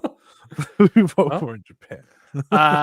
Japan, another one I struggled with a little bit. The two ones I felt very strongly for were Hayabusa and Masaki Mochizuki. Hayabusa, obviously, really great wrestler, really influential wrestler as well. When you look at guys, like in terms of historically significant, when you look at like guys like Ospreay and Ricochet, who is your Mount Rushmore of wrestlers, they're like Hayabusa, and they're especially Will Ospreay, one of the best wrestler in the world. That's very, there's a thing about like influence cases, Scotty, where it's like, Mercedes Moné, for instance, has influenced a crap ton of female wrestlers. A good percentage of those female wrestlers, Scotty, aren't necessarily great all-time women's wrestlers, right? But to me, I think what's very important about when it comes to influence cases, like, are you influencing someone that is like one of the best? And Hayabusa, who was influenced by Sabu, who then inspires someone like Will Ospreay, is like, okay, yeah, he's a pretty influential guy, a pretty influential transition point in the history of professional wrestling. Speaking of transition points, I would still say like a very strong draw, even though he was a draw that his drawing went down as compared to Onita, but Onita is a Hall of Fame level draw, so it's sort of like, I mean, Hayabusa did numbers that like any promotion in the world today would be begging for, but it's because it was worse than Onita. Everyone's like, oh, he's not that good of a draw. Him and I think it's kind of like the Sabu conversation you had in many ways of like, inspiring. Yeah. Being I think inspired. it's more historical significance. I mean, in many ways, it kind of follows how I felt about well, you said Mercedes, but kind of the four horsewomen and the respect that they have and all that. But yeah, continue. Sorry. Emma Sakamochizuki, a guy who was a great wrestler for 30 years. I don't know what to say there. I mean, just True. like He still is very, very good. he's still extremely great. I think I saw Case Lowe from the Open the Voice Gate podcast. He did like just like he's like, here's our Masaki Mochizuki's best matches for the past 30 years, and here's just a list of one match for the past 30 years. It's great. Yeah, just like I don't know really much more to say than that, than like he's the guy that's been great for 30 plus years, and I have seen his work and I have loved his work. So it's like, yeah, if this was consistently the same for 30 years, yeah, I'm gonna say Hall of Fame level work. Right. The last slot I struggled with greatly, and this is where I break Scotty's heart, because I was struggling between Zack Sabre Jr. and Io Sky. I knew you wouldn't vote for women. It's fine. I know. I knew this was going to come back to bite me, because I dropped off Mercedes, and when it came to the fight between Zack Sabre Jr. versus Io Sky, I chose Zack Sabre Jr. instead. I really like Io Sky's case. However, when it came to her versus Zack Sabre Jr., that debate, it was like, well, Zack Sabre Jr. has had a bigger drawing number simply because he's in the bigger promotion. He also has like a lot of great matches as well. We like the thing about Zack Sabre Jr., he has like so many great forgettable matches because he's had so many great matches. You know what I mean? Trying to say, like, if you look at the list of like 4-star matches of Zack Sabre Jr., it's like a 200 list long or whatever. There's so many that like I just simply forgot of, like, oh yeah, that match was great. Oh yeah, that match was great. He's that kind of guy. And it was just a thing of like, I think both are very similar to me, but it just came down to like, I think Zack Sabre Jr. just had like more to offer in terms of like more in drawing, just because, again, similar to the Hayabusa thing, where it's like, yeah, he might not be a draw compared to Naito, but it's still, if I'm comparing that to Io Shirai, then it's like still better than Io Shirai to a degree. And then just like it just feels like a plethora of more matches that certainly I have seen, but also just like a plethora of more matches that are like on Cage Match that are rated of like, yeah, this is all great. I really like Io Sky. I really wanted to vote for Io Sky. I think when Hayabusa gets in, which I very strongly think he's going to get in, I'm probably going to vote for Io Sky next year, assuming I have 3 votes. So I severely struggled, Scotty. You have no idea. I really wanted to vote for Io, but it helps. I would never vote for Zack Sabre Jr. Oh, I know. I know you are. So in that way we're working with each other here. Yeah. I just looked at the public ballots just to get a sense of things. In terms of wrestlers, not necessarily non-wrestlers, but Hayabusa obviously doing the strongest here. A positive 9 amongst returning voters. Zack Sabre Jr. is also doing really well. Then Mochizuki, then Takeshi Singh, Io Sky doing better than Mercedes and Becky Lynch, but also very different region. Io Sky is in between Yoshiaka Fujiwara and Manami Toyota and Yamada. So take that as you will. And they're both doing better than Mako and Takayama. Both doing better than Mako's. I mean, that's not. Hey, you didn't vote for Mako. What are you talking about? I didn't vote for anyone else besides you. Yeah. But yeah, felt very strongly. That's called determination. Darius in the chat has been putting questions in. I want to knock off a couple of them before we finish out here. Okay. A question for you too next year. To talk about, so what's that? I have nothing else to talk about. Perfect. A question for you too. Next year marks the 30 years of the historical Bash of the Beach in '96. Should Dave put the original trio of the NWO, Hogan, Nash, and Hall on the ballot? Obviously, the Outsiders are currently on the ballot, not doing great per se. I think, what did they get last year? They got like they did last year 21.2%. And Hogan obviously is already in. Obviously, I think that would have to me, it would be, I would not put them on until the Outsiders fall off. Would be my very first thing I would say. But Scotty, if they did fall off, let's say, would you want to put on the Outsiders and Hogan, put on the NWO trio. What do you think about them as a Hall of Fame candidate? I mean, that I think they make more sense to me than the Outsiders as a duo. I tend to agree. And if the duo is good enough to make it on the ballot, well, there you go. Like that's kind of how I feel, you know. Yeah. I know a lot of people may not want Hogan on there again, but that is actually a very interesting question of adding Hogan to be back on the ballot for the NWO. How that look? Yeah. Like I think that's an obvious, They'll probably also go into historical, would my guess. Yeah, that's true. At this point, I put them on though. I think there's reasoning there to want them or to put them on there that I don't think we need to explain. Yeah, So I think it's a good question. I agree, Darius. It's a good question, but it's a thing of like the Outsiders are still on the ballot. I'm not going to do anything until the Outsiders fall off or they get in. That's how I feel. Sure. I'd be more likely to vote for the trio than the Outsiders or the duo. Yeah, I would think more strongly about that case for sure. He rewrote the question as well, so I don't know why he did that, Darius. But then he added another question to the end of it. I'm going to ask that question, Scotty. What about Dave Bautista? Fuck yeah! Fuck yeah! Me and Ryan. You're damn right. Me and Ryan had this conversation off air last week, so that's really funny you said that. Dave Bautista should be absolutely on there. I don't give a shit what anyone says. I would vote Dave Bautista before Randy Orton and Edge for what it's worth. Put that on file. I don't care about longevity. You want to talk about superstar? He's bigger than both of them at his peak, baby. And physically. Because he's biggest Dave. And this has nothing to do with his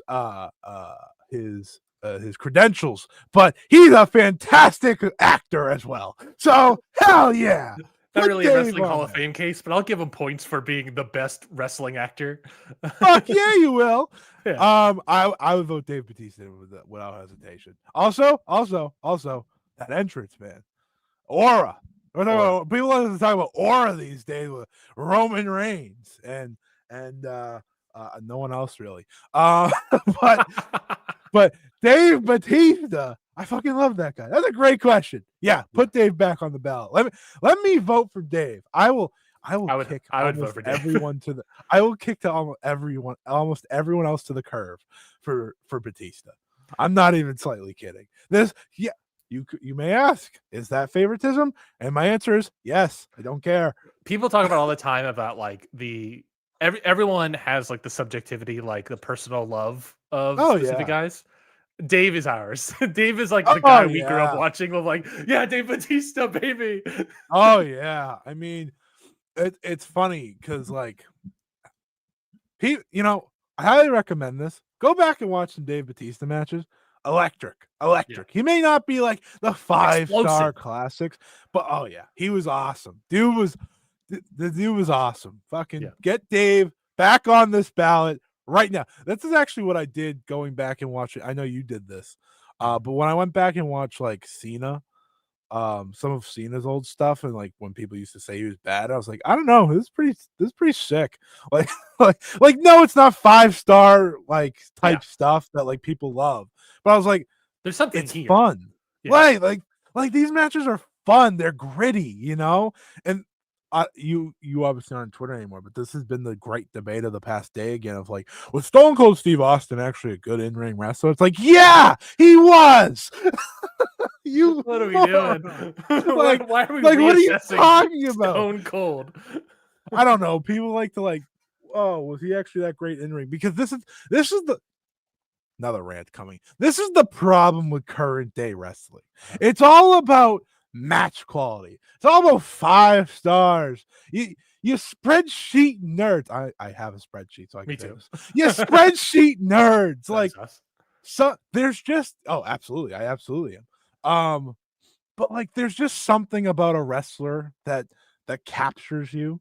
Yeah. That's better than everything else. Like Yeah, There isn't a Dave Bautista. Having a simple move set doesn't mean that you're a bad wrestler. It just no. It could It mean means you that, don't like, need more. yeah, you know what you're doing. The stuff you're doing looks really good. John Cena never needed more. Yeah, he was John Cena over never needed because to he do did a his 450 thing. splash. Right. Take that, Will Ospreay, you loser. But Will Ospreay is also a great wrestler. You know what I mean? Right. No, for sure. No, but like, I think there is a. This is me just having a rant for fun. I'm not actually Where's Will Ospreay on the ballot? I'm not. Wasn't he already? He wasn't already on it. I don't know why I thought he was already on it. 32. Oh, but does he hit this wasn't thing? To like. This isn't actually like a serious rant for the most part. This is mostly me just riffing, having fun. But like I am kind of serious about like the move things and like people saying like these wrestlers ruled. Actually, I wish pro wrestling had a Dave Bautista. Now Goldberg sucked. Okay, like we can agree to that, right?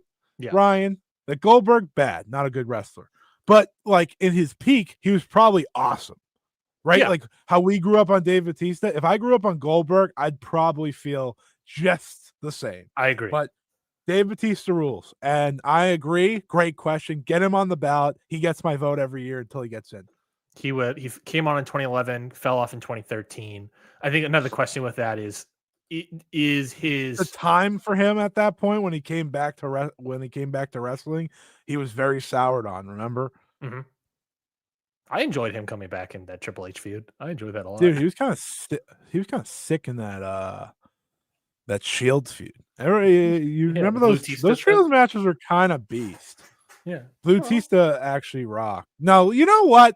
We're gonna do a podcast one day, and it's gonna be called the I don't know. The Dave Bautista Hour. The Dave Bautista Hour. Batista that guy rocks. And half of it, I'm going to just talk about his role as Drax. But he rules, and I think we need more respect for it. Did Scotty consider June Byers? I'm going to say I did. Wait. Yeah, I did. No, I seriously did. Yeah. You did, but we didn't vote historical. No. She was actually, so you brought up Junkyard. It was those two that I like seriously looked at. And they're like, I can't vote in this section. Yeah, that's the problem. I can't vote.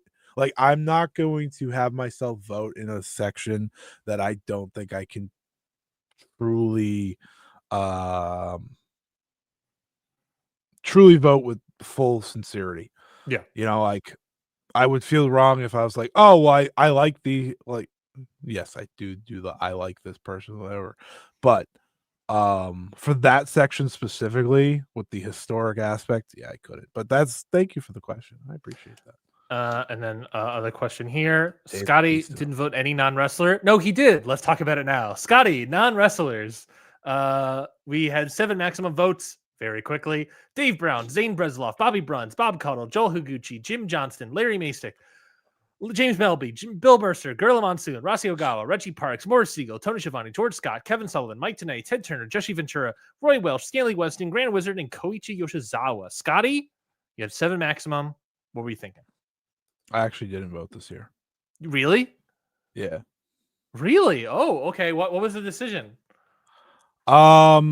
I ran out of time to look at everyone. I'm not even kidding. Last year, I put a lot of work into it because who did I vote for last year that got in this section? Bobby. I didn't get to listen to any Yeah.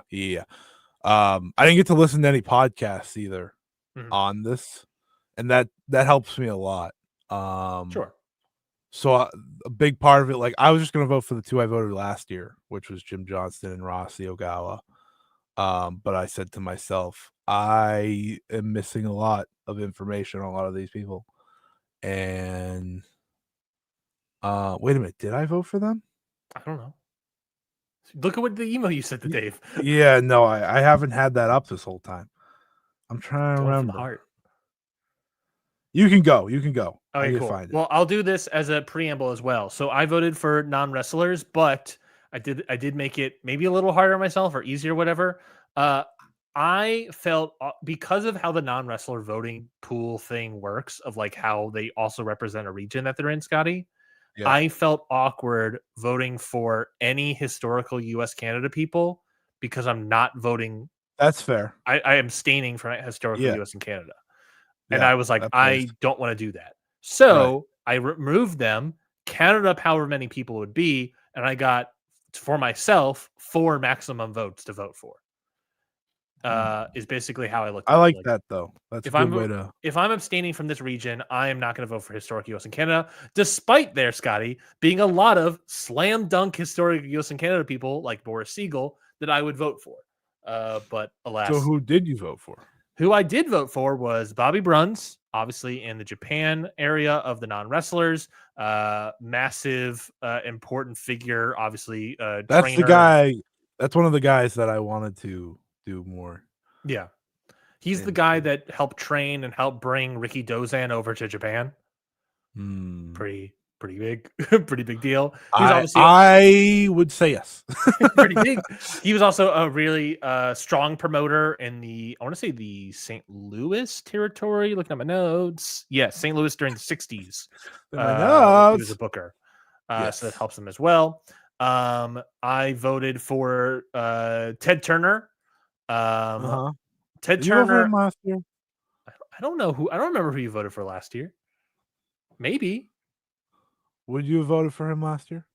Possibly. I would have He's been voted for on him it last what year. now? 2, 3 years, 4 years? He's been on it for a couple years now. Petty boy. 7. He's been on for 7 years. Oh, what do I know? He's kind of a big deal. I like Ted Turner a lot. Obviously, a guy that has helped wrestling in 2 different periods in terms of an executive level. I understand people not necessarily wanting to vote for an executive, but my thing is like, look, this is an executive that liked wrestling so much that he purposely helped it twice.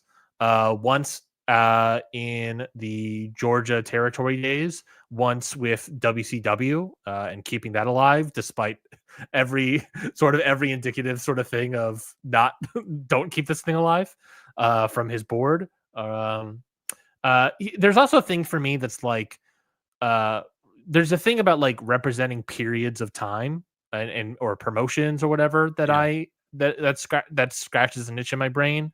And there's something about like Ted Turner being like the biggest, most important, positive, especially significant guy in terms of like the WCW business side of things, right? Because outside of that, you have Bischoff. Outside of that, you have like Vince Russo. There's probably some other people, but it's like Ted Turner is like the biggest positive guy when it comes to the business side of WCW, because Eric Bischoff and Vince Russo were the guys that were negatively affecting it, and that bring it to the thing of Ted Turner constantly being like, if you have to kill me to get rid of wrestling on my TV. So him and the Costco guy have a lot of things in common. The Costco owner, not AJ, or not Big Boom AJ. So I just think there's something important there with Ted Turner. Jim Johnston is the other guy I voted for. A guy that extremely significant in changing entrances and changing music and wrestling. And I think it's very fair to say at this point, 2025, Scotty, the best to ever do it. Like he completely changed it, and he was the best to ever do it. No one has even come close. Honestly, I think the guy that's come close is the guy that AEW has in terms of quality of music, quantity of music, varying different types and genres of music. Jim Johnston made the soundtrack of people's like childhood, teen years. So much so that those soundtracks sold so many records, so much money that it charted. These soundtracks charted in the top 40 or whatever for music. No one's come close. No one's come close, and there's a drawing case there, is what I'm getting to as well, for Jim Johnston.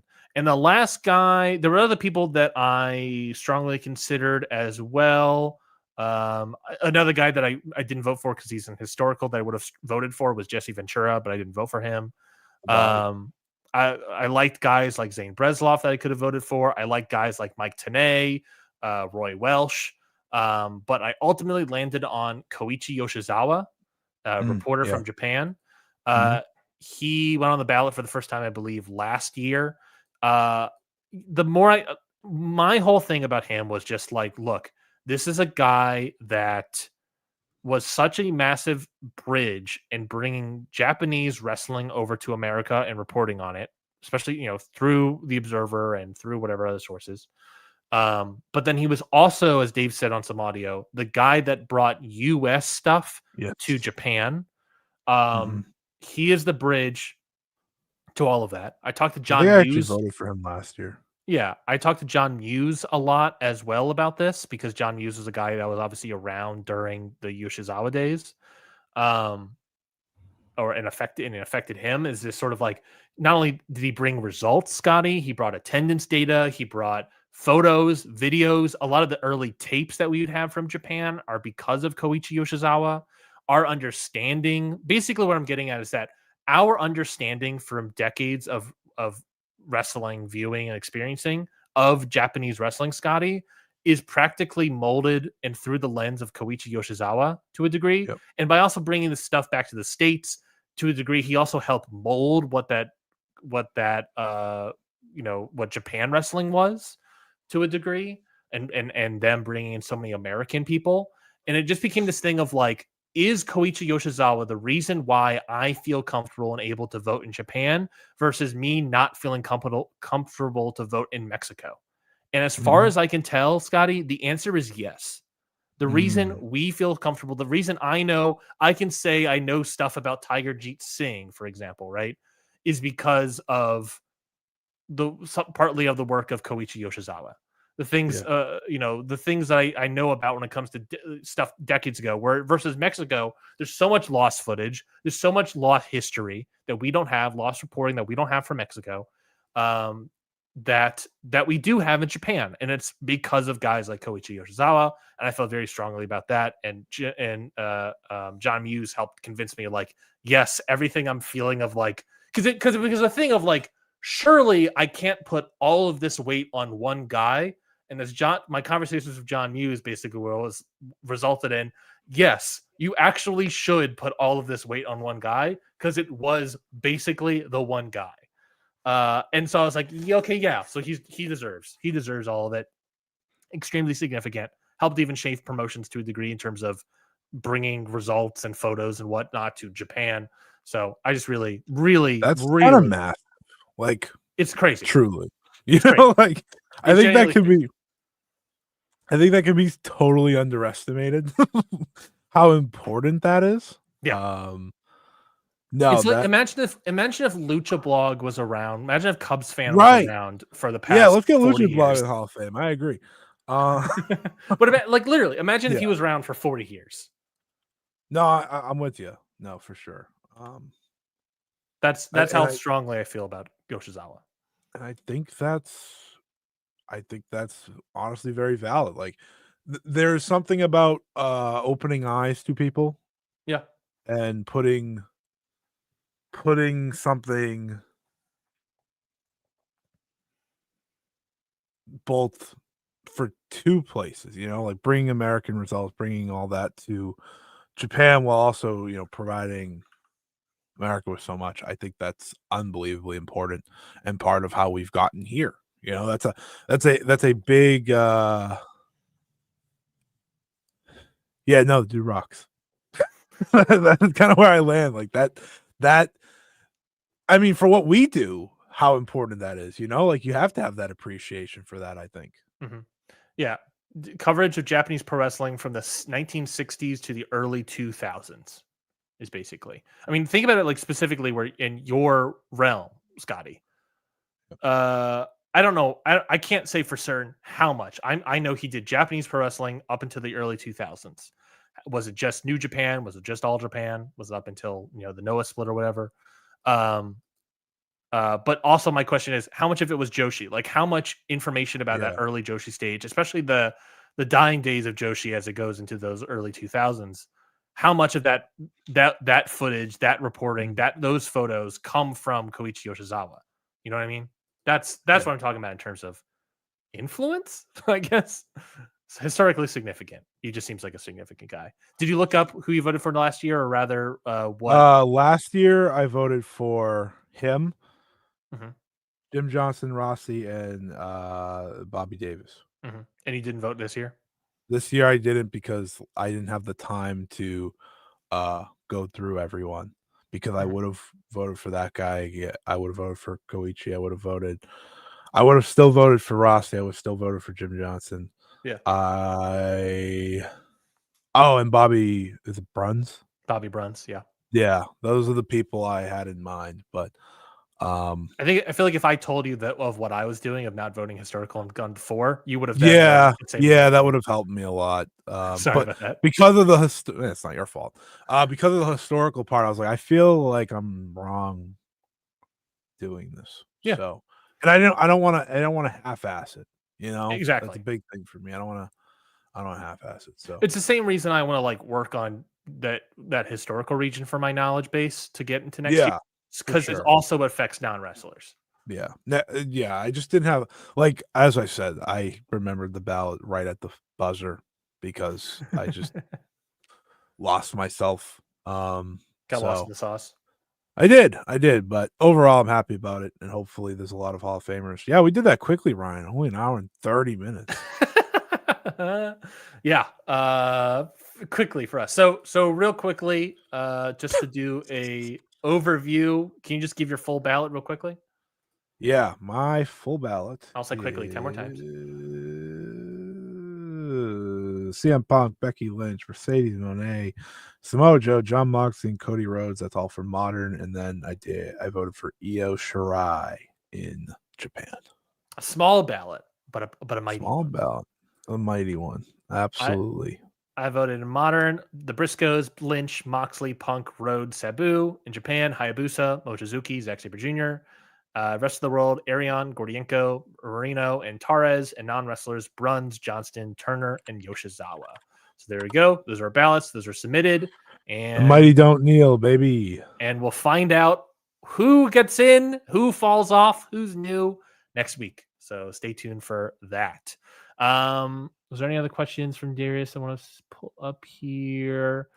Question: would you guys vote for Wade Keller as a journalist in the wrestling world if he popped up on, I assume, yeah, obviously non-wrestlers, unless he pops up on wrestler? Would you consider Wade Keller, Scotty?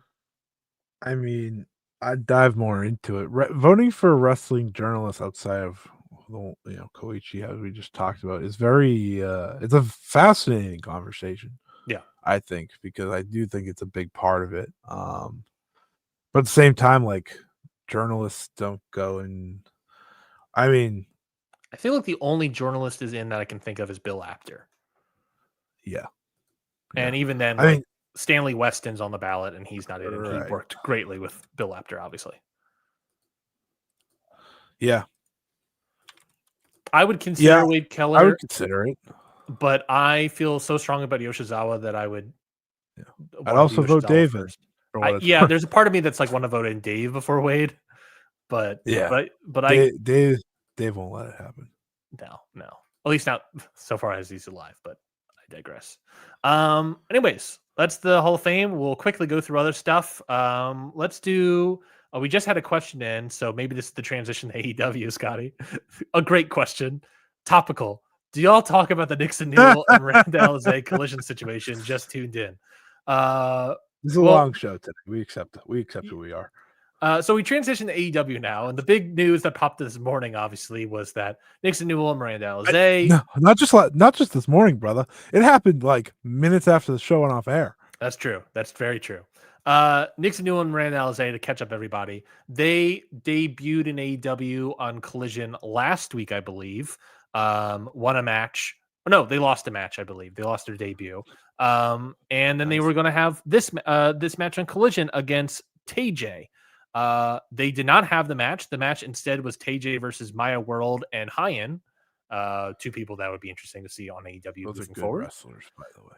And the report that came out was basically that Nixon Newell and Miranda Alizé did not want to do the job, and that was that. And then that was it. So they were getting looked at for a contract potentially, probably through AEW. Miranda Alizé has been in this company before in some regard. Her partner Nixon Newell is now back in. They were working together, and they lost their first match, and they basically didn't want to lose their second match. They wanted to win, and the company said no, and they said we're not working then. So this is not me backing them up by any means. Fightful said that supposedly the tweaked response to that was they knew they were going to lose. They just wanted the match to be longer than 3 minutes. That was the new altered story. And I said, okay. Sure. I mean, I get if that is true, then I get that. Let me. How long was the match? That's a great question. That is exactly what was I'm pulling the match. Now. 3 minutes. It was 150. Oh, okay. Well, there might be some real to that because 150 is even so. Maybe 3 minutes in terms of the entire segment, like entrances plus. Yeah. I mean, maybe, but it's also like you can say Miranda that after Alizé the fact. Does have a track record. She has a track record, sadly. And also there is the thing about how Nixon Newell wasn't getting booked after, was not really getting a lot of bookings post WWE. I wouldn't get booked either. So there's a lot of evidence piling up against them. And the thing about like longer than 3 minutes as a segment seems plausible, especially when the match went a 150. But the match ended up, being against two people that aren't like known quantities in any capacity in AEW. It essentially became a squash. So was the match always going to be sort of a squash with Newell and Miranda Alizé? Who knows? Yeah. But and that's probably them responding to that, I assume, as a defense. But it's also like, I mean, yeah, I can agree with that now because I know that what happened was a 150 match against what is essentially jobbers in this regard. So I don't know. Hard to say what actually happened. It's so fresh, but I'll say that it's not looking good is what I'll say for Newell and Alizé.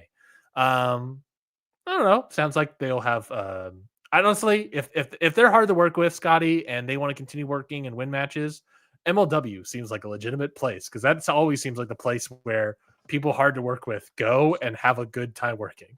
So I can't wait to see them at MLW. So you want to go to MLW?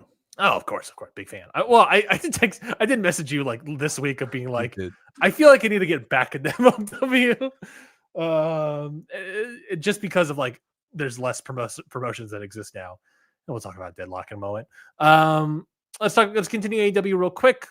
Blood and Guts is this Wednesday, Greensboro, North Carolina, live this Wednesday. I did see a report saying that the show is already scheduled to be 2.5 hours, with obviously overrun if needed.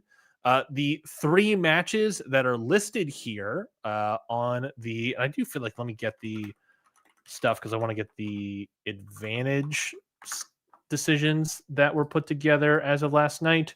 But we have 3 matches. Can I see a decision? I'll see if I can find it. So we got 3 matches here. 2 Blood and Guts matches. Scotty, I'll ask you first. At one point in time, we thought it was just the women's, and then they added the men's. What do we think about this? Painful. It's absolutely painful. I don't know if people have watched this show long enough to know that I hate war games. I hate it. It's not a I hate AEW Blood and Guts version or I hate a WWE War Games version. I just hate the match. I just hate it. The match types, and a big part of that, Ryan, is that I saw multiple in a year. That was my life once upon a time because for some reason, both AEW and WWE decided, what if we do all our War Games matches in Boston? Yeah. And I saw both of them. Yeah. Not all 3 of them. No. Oh, that's true. Not a fun like match to experience live. And overall, just completely ruined my interest in the match type. It's not to say I'm gonna not watch it. I will watch it. Not to say that I don't think it could even be good, because I think it can be. It's just they're so long, and I think, and I don't like the match starts once everyone's in the ring.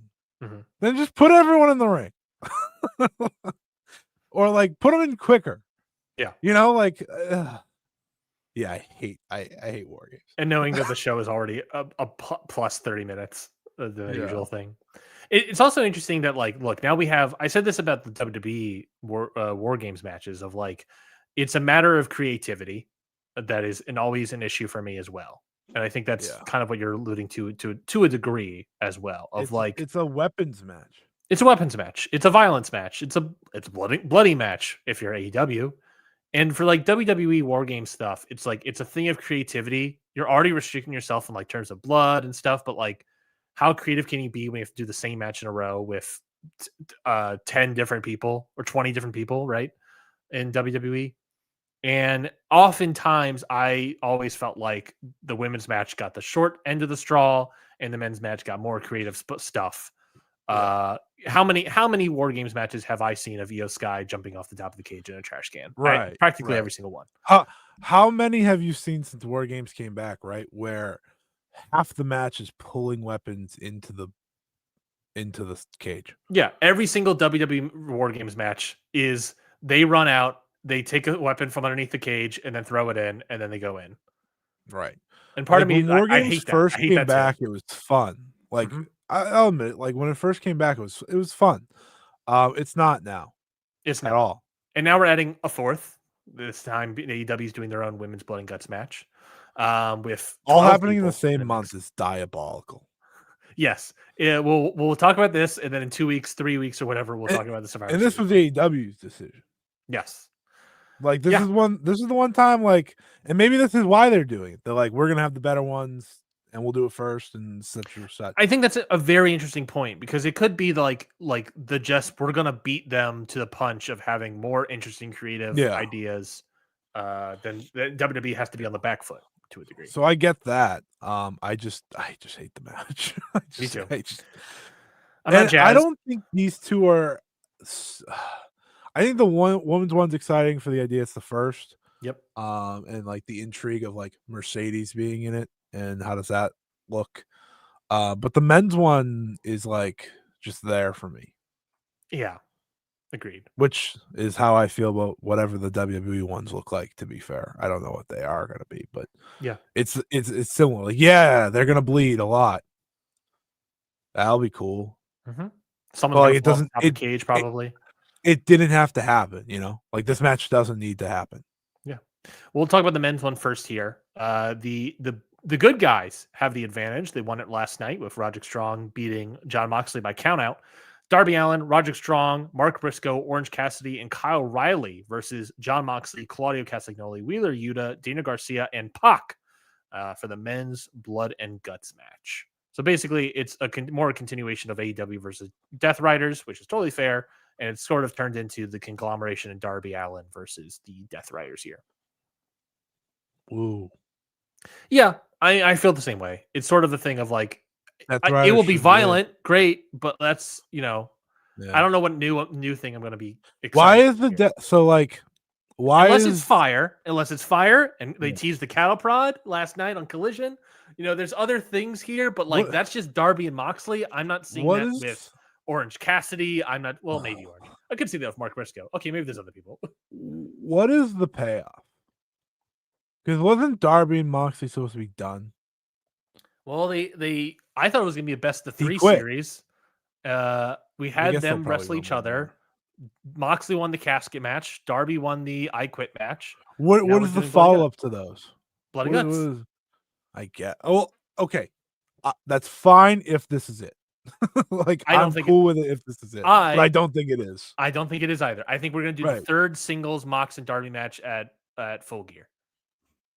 And what it follows all 3 of these? Someone dies? I would say what follows all 3 of these is the Continental Classic, so it gives all of them time. Touche. Texas Death would be the only thing that could follow these. Yeah, where is Full Gear? Let's see. Where is that? If it's in Texas, I Newark, mean, they're New touring in Jersey. Texas right now. Well, Newark, Greensboro. New Jersey. Newark, New So Jersey. not, so not No. Texas Death. They still could do it. Well, Obviously, they do Texas Death, not in Texas. I know. That is like a weird thing to do, though. Yeah, At agreed. this stage. Very much agreed. Yeah, Maybe I don't we know. can call it New Jersey. Sure. The build for this one, build of this one has also been on the backs of that Darby Moxley feud. So it's they're turning and then building it out into something else. It's also the build of the women's matches. I've said this on this show. I am very bored with AEW naturally, so being bored going into Blood and Guts is not helping the match for me. Yeah. The women's Blood and Guts match. Blood and Guts. The heels have the advantage here from Tekla winning it last night.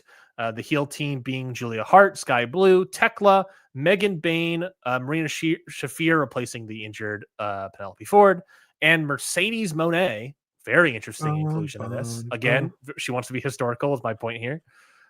Versus the face team of Jamie Hayter, Willow Nightingale, Harley Cameron, Chris Statlander, Timeless Tony Storm, and with Queen Aminata out of here, Mina Shirakawa.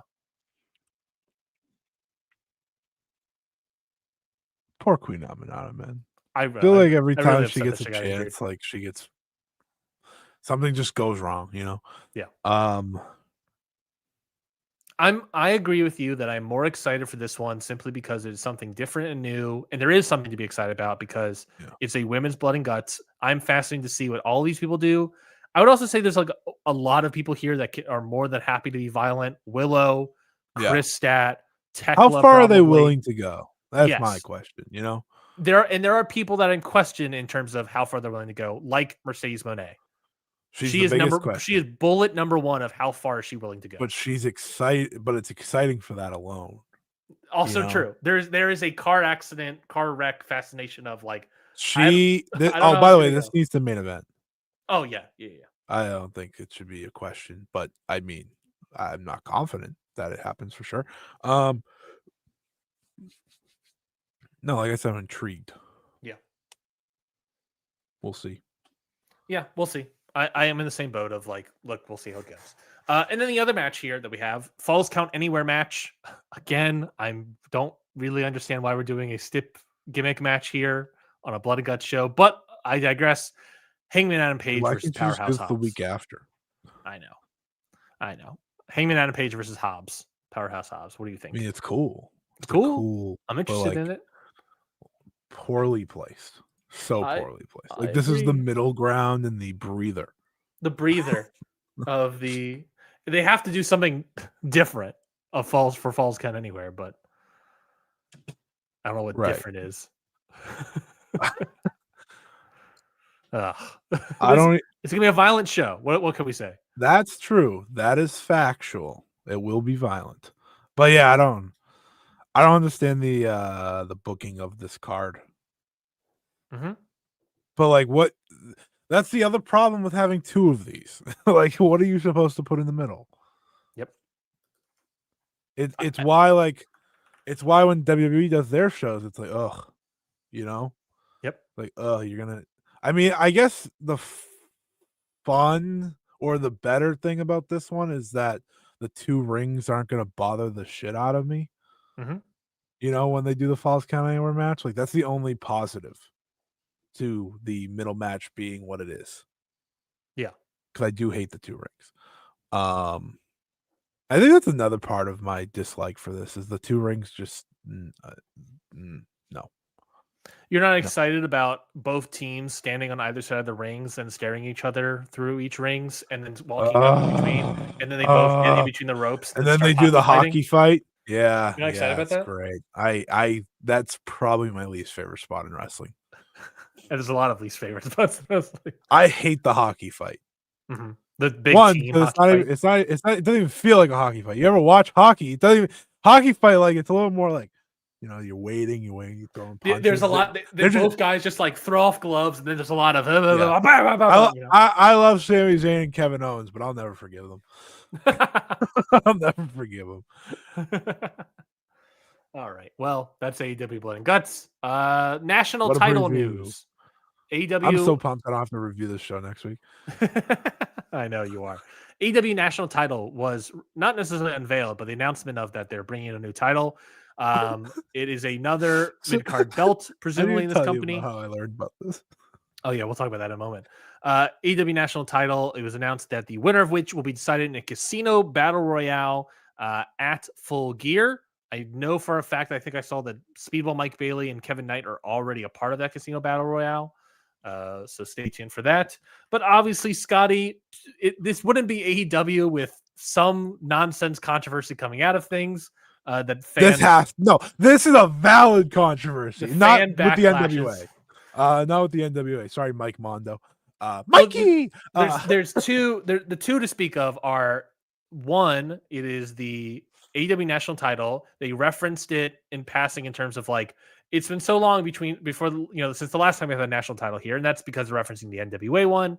The NWA national title still very much exists. Mikey Mondo is the current champion from Spirit Squad. In Billy Corgan's thing. AEW and NWA are also currently in a legal copyright battle over the term shockwave awesome. for the use of a TV event. I didn't know that. That's awesome. Yeah. So some people, especially some NWA wrestlers feel that that doing this is a way to get back at that copyright stuff, which could be true, could not be true. I don't know. That would be funny. There could be some vilicism there. Who knows? The other stuff is that a lot of people are complaining that there are too many belts in wrestling, and AEW adding another one is not helping. Correct. We got rid of. Okay. We got rid of FTW. So I learned about this by someone messaging me that AEW, like talking about the AEW national title. I'm like, what? Yeah. I was like, what do you mean AEW national title? You mean the international belt, like the one that they got rid of? No, and I was like, you're kidding me. Technically still exists, by the way. The international title technically still exists. So like the explanation for this belt, right, is like it's going to be defended in other promotions or something. Yes, it is. It is a belt that will be defended in AEW, Ring of Honor, New Japan, CMLL, basically all the partners. So like what the AEW international title was supposed to be when it got debuted, like when Pac defended it in like Rev Pro. Mm-hmm. Remember that way back? And it was when that was on the All Pacific. Fun fact for you. So like it's to me, it's like they were like, oh, that was a cool idea. We just kind of, oops. Let's make another one. Yeah, that's what it feels like. Which is like, okay, sure. For me, for it to work, because I'm just gonna say, I think another title's absolutely ridiculous. Okay, plain and simple, ridiculous. Not needed. Mm-hmm. I think is the best term. It's not necessary. If we're combining all of the other titles into the unified championship with Okada, this would be a national championship as the fourth men's singles title. Fourth?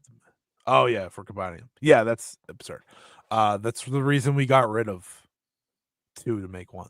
Also, we're in the midst of a women's tag team title tournament as well. Yep.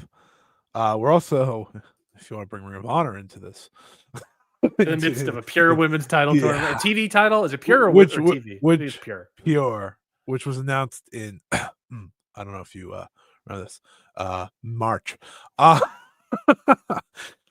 So like, if you combine them all for AEW, it's 9 titles. If you want to make this work, an AEW wrestler cannot win it. The first, like an AEW wrestler cannot be the first one. I don't necessarily disagree with that. Like Mascara Dorada win the belt. I was gonna say Mystico in the casino. Tomato sure. Well, you have to beat him then. That's why I'm not. Good point.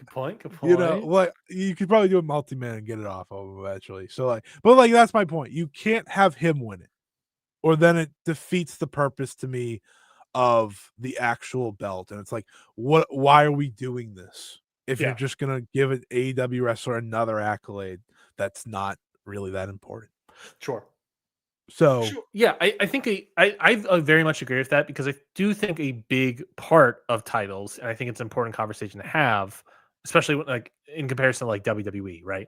yeah, Is titles and all are good, but it's a matter of what you're doing with them and how important they are within the promotion. yeah, World Championship, obviously important. Unified title, obviously important. TNT title, obviously important. I do feel like all of these titles, the tag titles, the trios titles, yeah, women's world championship, TBS titles, obviously all varying different degrees of importance, but I do feel that all of them feel important on the show. yeah, Women's tag titles, we're doing a tournament, so you can't say anything about that. National title, I do think like AEW is doing a good job with their titles. Now adding a new one where it can be defended somewhere else, right? right. But I do think, like, I do love the It's the idea. being defended in Ring of Honor. What makes it different than all the other ones? And I think having it be a belt that you immediately put on like a CML guy or like Gabe Kid is, I guess, an option, right? Right, technically.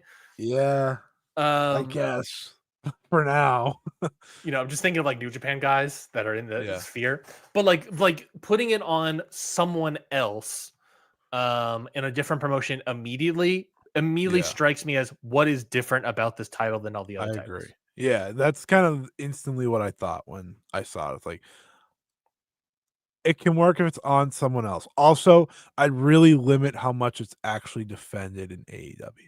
Agreed. Agreed. I would I do would it like love once in a if this while. title just Not a existed. TV title, or maybe only a TV title.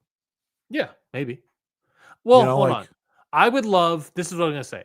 This title to me should be like a title that exists in New Japan for like 6 months or to a mm, year, yeah, and then maybe gets brought back to AEW for pay-per-views. yeah, And that's yeah, all I see on the AEW side of things. But like yeah, you, it is yeah, a title, like it is like, you know, um I don't know to think of an example, but just like when back in the day in the territory days when like I don't know the NWA title or whatever would go over to Japan and it would just be right, like be in Japan for a while yeah. and it would come back. I think that's a fun idea. Me too. That's why I said it. The name should have just been international title or something. Yeah. No, but what doesn't really matter. The name Well, doesn't that one matter. already exists though. That's the I hope problem. it doesn't look I know. That's the reason. That's half the problem with the belt itself. Mhm. Yeah, I'm gonna give it a chance because I'm a fair guy sometimes. Sometimes I'm not usually. So that's kind of how I'm looking at it, right? It's like let's see what we do. Let's see how this goes. I'm not gonna judge it before I see it. Casino Gauntlet, by the way, hasn't even been half a year since the last time we had one.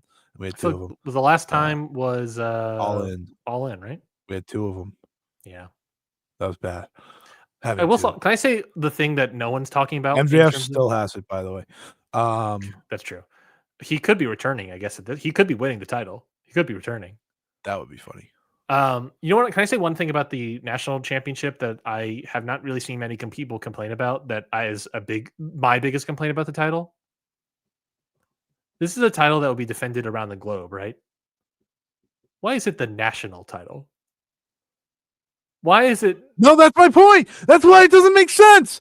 Why is it a That's why. national title when it's Yeah, that's what I was around the trying to globe? allude to. No, I'm with you. Doesn't make any sense. No one's Well, you could complaining call it about the this. AEW Global Championship because, well, that's just copying your partner.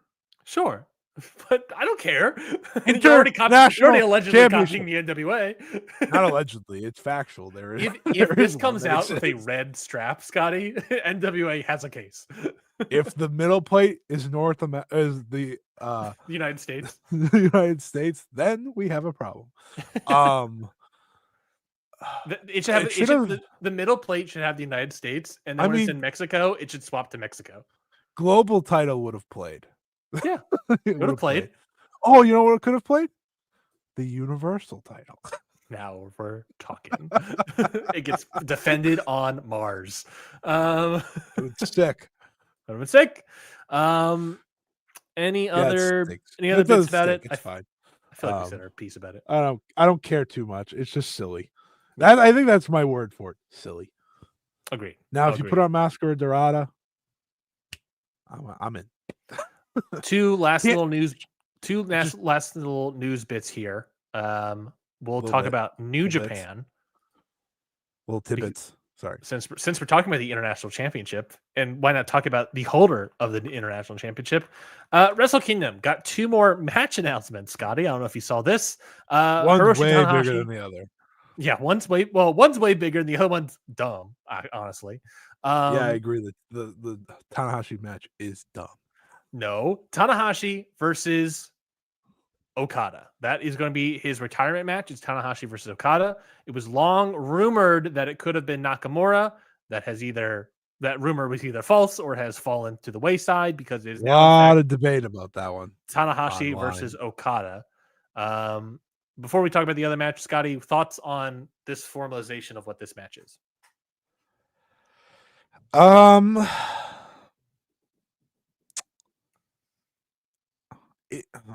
It's interesting. I think the entire conversation is actually very interesting. I know a lot of people may not feel that way, but I do think it's a very interesting conversation. A lot of people are angry. Mm-hmm. A lot of people are excited. Yeah. Like you kind of have the whole entire amount of feels. Some people are kind of just a mixed bag of emotions. It is. Some people are actually just like sad, like, okay, you know. For me, like the idea of Nakamura was always more hopefulness, right? Than believability. I think many people, not just me or you or whoever, have heard enough rumors and read enough rumors about the idea of Shinsuke Nakamura being Hiroshi Tanahashi's final opponent. And I think a lot of people were very split on even that idea. Maybe they didn't want to admit it at the time, but they've definitely admitted it now. Of like, people look at Nakamura as someone who is not that guy anymore, obviously, right? But to me, and we talked about this last week or the week before, or a few weeks ago, maybe a few weeks ago. I don't really remember when we talked about it. Mm-hmm. But like the idea of Nakamura was very fun. It's very exciting. All right. Like it doesn't need, again, it comes with what I was saying earlier about like Dave Bautista type thing, right? Like there's something about just having the feeling of a match and the excitement and just, two guys going in there and having the moment, right? Yeah. That excites me more than, honestly, Tanahashi versus Okada could be like one of the great matches of the year and like as good of a retirement match as ever. I saw some people this morning saying that Tanahashi Okada might go down as like one of those like biggest disappointments of the year of like in terms of match quality. And I'm like, I kind of feel like Nakamura could have been that a little bit more. I think both are false. Like I don't think the match will be a disappointment in terms of match I don't quality. think there's a world where, well, maybe that's because of like the way Okada sold it. He was very about AEW and his AEW version. Like, if you want to see how I wrestle now, like maybe that's why people are. Yeah. But am I going to see am I going to see fucking Nakamura, the 2010s Nakamura, or am I going to see the fucking the great Kabuki Nakamura? I don't think either were going to be bad though. Me neither. I don't think either were going to be bad. I do think the Okada match will be just generally a better quality match. I've never seen them have a bad match. Yeah, like that's the thing. It's also, have you seen Tanahashi's year this year? This guy's been having 4-star matches constantly throughout the year. This guy and this is going to be his last one. He's going to go all out on his last one. It's going to be great. I'm really telling me. This guy has pushed himself beyond the limits that anyone could have imagined. Right? Yeah. Like when he was announcing his last year, me and you were like, I had said, I remember I was like, I believe in the spirit of Tanahashi. He's gonna give it his all. Did I expect him to give it this much? This guy's going for 3 high fly flows against Yota Tsuji 2 months before he retires. Like he's got legitimately, he has nothing left, but he has everything possible left for that last match at the same time, right? Yes. Like he's hurting, he's feeling it. He's gonna be going to that match like, oh, here we go again. But like at the same time, I think anyone that is maybe mad about it is mad about Okada leaving for sure.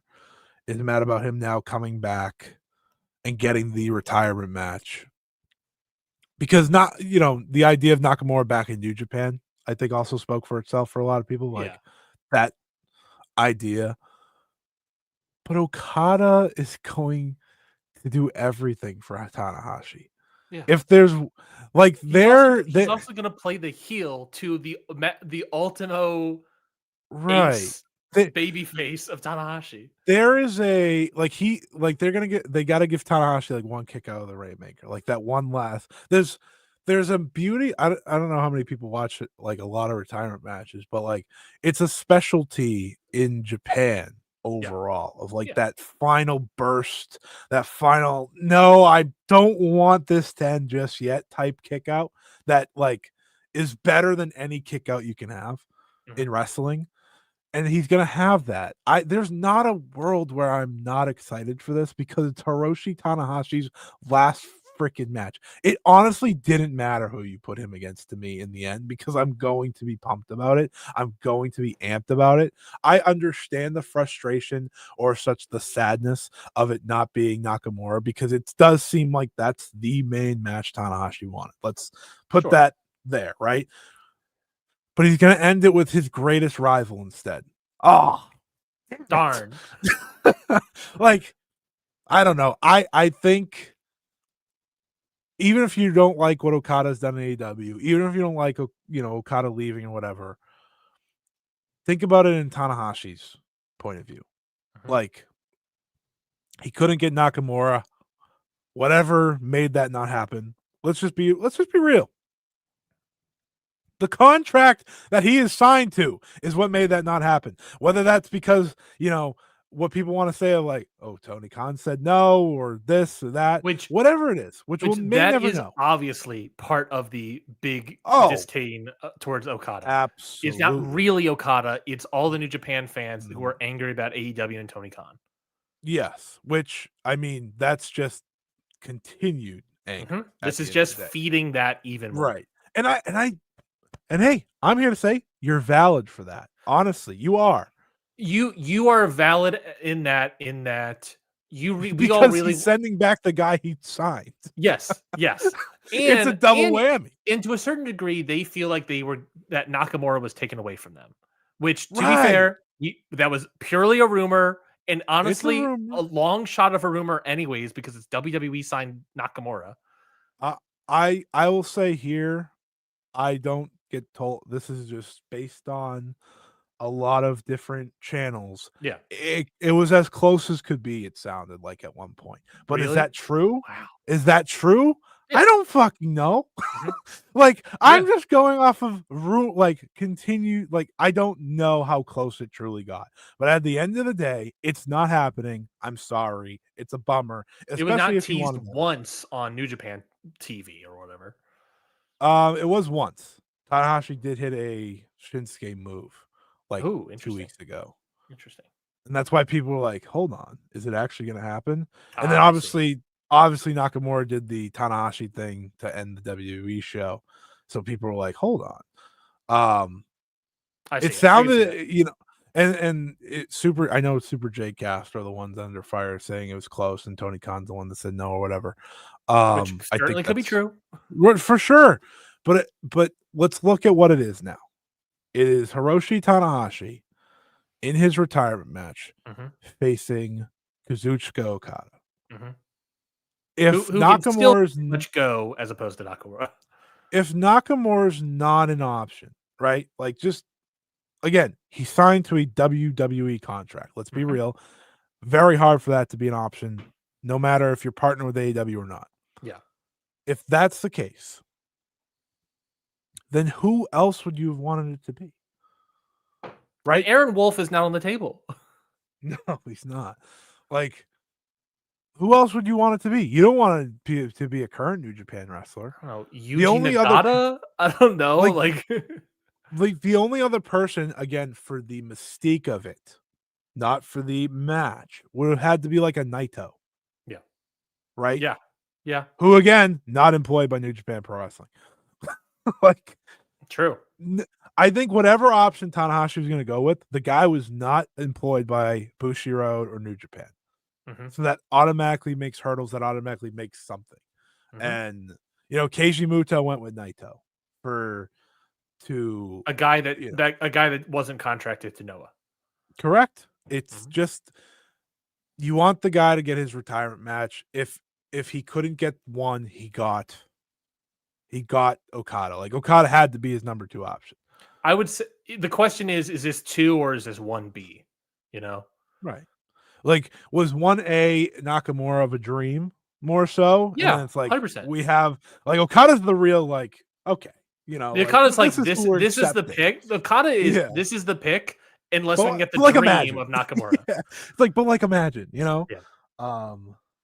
I will always wonder how close it was, if actually close at all. Yeah. That's going to be the conversation forever, right? Yeah. It's like every week it felt like it's close. It's not close, and then like Fightful out a few weeks ago, it's like it's not really that possible. Or, he's signed to a extended contract or whatever. And at the end of the day, that's the problem. I wonder if we'll get news about it next week in the Observer. Just because the match announcement happened on Saturday, so I wonder if we'll get any Dave stuff. Yeah, I think that's probably our best bet, honestly. Yeah, to get anything. I don't think it's ever gonna be like totally said beyond Super J Cast, maybe. And this is not shade at them. I have no ill will towards them. Same. I think it's never gonna be said beyond that though. Like Tony Khan said no. Like I don't think that would ever get out. So. We'll see though, we'll see what it becomes. I think it's been a fascinating couple of weeks. It took a long time to announce this match, which tells me Nakamura was in the conversation up until the last minute. That's how I feel. It's November. Like this show is in less than 2 months. They would have announced this as soon as possible if they had the chance to, because you want to sell extra. Tanahashi's actively doing a gimmick where he's trying to sell out the Tokyo Dome, right? Which doing pretty good. He's doing pretty good getting close. Like this is going to be the biggest Wrestle Kingdom crowd ever. That's on pace. So awesome for Tanahashi. Okada's going to give him his all. We didn't even talk about it. Like the actual walkout. Yeah, for Okada was awesome. The crowd went crazy. And Gato being behind him, I was like, that's the other thing, is that we're getting the reunion seemingly of Gato and Okada. Yeah, Okada said Gato will be in his corner for that match. Old fashioned. Like to me, no matter what you feel, I think Okada is going to try and do everything to give Tanahashi the best match possible. Yeah. And that's all that matters.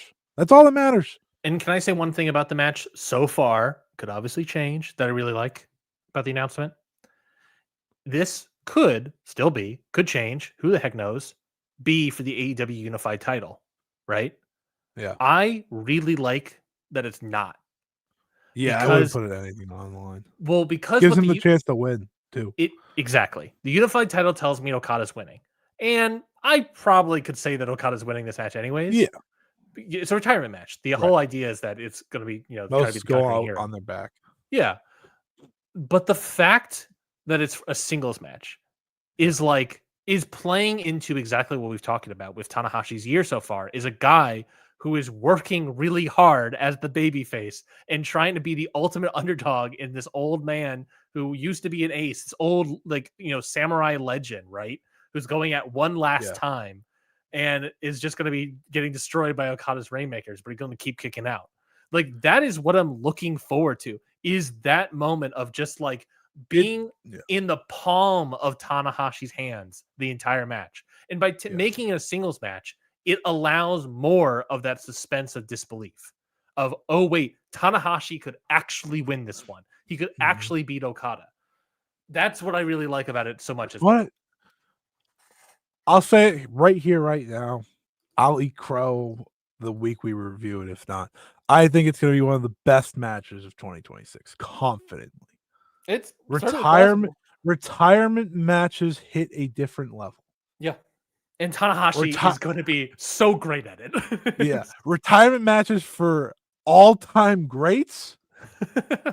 Get out of here! Come on. Yeah. Come on. I'm pumped about it. Honestly, like I watched the video. Like I have people who are not happy about it. Like I have Yeah. friends who are not happy about it. I watched the video. I was like, I don't know, dude. This guy fucking rules. We watched the Muto Naito one, and I guess the That rocked, man. Muto Chono one as well, and that had great vibes, right? And that rocked. Yeah. This match is undoubtedly going to be a better quality match. Yeah. One of these guys can fully move. One of these guys have working legs. I love the Muto Naito match. That's awesome. Like that match is awesome. Him teasing the moonsault, like that's one of my favorite moments. Period. Like him just be like, nah, I can't. You know, like that was awesome. And you got to remember, Muto was like in a wheelchair every day, besides the match itself. Tanahashi, man, he has willed himself to an awesome final year, and he's gonna will himself to one final great match. It's perfect. It's perfect. I can't wait. Yeah. I can't wait. You know what I can wait for though? This dumbass 4-way match that they have. Yeah, they also announced, for whatever freaking reason, it doesn't make any sense why it's here, a IWGP Junior Heavyweight Title #1 contenders 4-way match. Taiji Shimori, El Desperado, Sho, and Kosei Fujita. As of right now, Scotty, Doki, the champion, not defending the title. Doki and who is it? Who is he teaming with? Sho? I think it's Sho. Not defending the tag titles. What are we doing here? What is this? What is this? This is dumb. They single-handedly in one match told you the junior division does not matter. Yeah. This is the One first match. junior match announced, right? This is the first junior match. What is this? This is the first. So like when they won the super junior tag or whatever, I was like, oh, so I guess like they're just not going to defend the tag belts and Doki will have a title match. No, actually, all of the above is wrong. The double champion may not even wrestle on the show. Yeah. They told you that the junior division doesn't matter. Yeah. That sucks. Like the rest of the card is pretty awesome. Like we talked about last week. We enjoy this card greatly. Yeah. Yeah. Wait, what? Hold on. We didn't even talk about the like Shuri and Saya's double title match. Now no, we talked a lot about it was probably going to be that, and then the other double gold of Tsuji Takeshita. The double gold dash. There's actually 3 double gold matches. What's the third? Evil versus Aaron Wolf. Oh, for the Olympic gold medal, and then never you're right. That is did you double gold match. Did you not see that Evil spray painted the belt gold and said, "I'm the true gold medalist"? Thank you. We have 3 double gold matches. Yeah, double gold too much. But like it's a fun card. It's an intriguing card. It's the biggest Wrestle Kingdom probably ever in terms of attendance. It's 20, so it's automatically bigger anyways. You know, the number matters. Yeah, I don't know. I'm looking forward to it, but this junior match is the first one I saw that I'm like, nah, that doesn't work for me, brother. Yeah, agreed. This is the first one I saw where I was like, okay, what is this? It's just weird. It's just like, why is this here? It's kind of useless. I agree. Like if we're being real. Like you would think Doki's still going to defend the belt on this show with this match being made. It could be one of those. It could be like, I don't know, Despy winning the match, and then they do the match versus Doki immediately, right? It could be one of those. That would be funny. It would be funny. It would be weird, but they could do that. I don't know. They need to do something for Doki. Yeah. Doki not being on this at all is kind of insane. Yeah. But, especially after last year. Yeah, we'll see what happens. We'll certainly see what happens. We got way more time for Wrestle Kingdom, so there's certainly going to be more matches announced momentarily. Last little bit of news, and this is sad news coming from the U.S. indie scene. Deadlock Pro have announced that they will be going on an indefinite hiatus following their last event in Japan in 2026 on their anniversary show. Not their... no, they have their anniversary show, then they have one more event in 2026, and then that will be the final DPW event for the foreseeable future. Their tweet says as following: Hey everyone, the next DPW event will be our 4th anniversary event in Cary, North Carolina on December 12th. We will run one more event in Japan 2026, but this will be the final DPW event for the foreseeable future. We've decided to make the event a fundraiser event to help families in the area as we close the 2025 holiday season and head into the new year. All tickets to the event will be $1 to allow anyone who's ever wanted to attend a DPW event the ability to do so. There will be an option to donate on Eventbrite, and we'll be collecting donations at the event. All the money from the gates and donations from the December 12th event will be donated to a local North Carolina food bank of Central and Eastern North Carolina. Deadlock itself will match the gate and donations up to $10,000. It's been an absolute pleasure to produce DPW events these past 4 years. Thank you to all the fans, wrestlers, and everyone behind the scenes that made it all possible. We're extremely proud of what we have accomplished, and we're excited to celebrate with a great anniversary event in December. Thank you for everything. So sort of sad news here. Obviously, great news. Paragraph is like a oof. Yeah.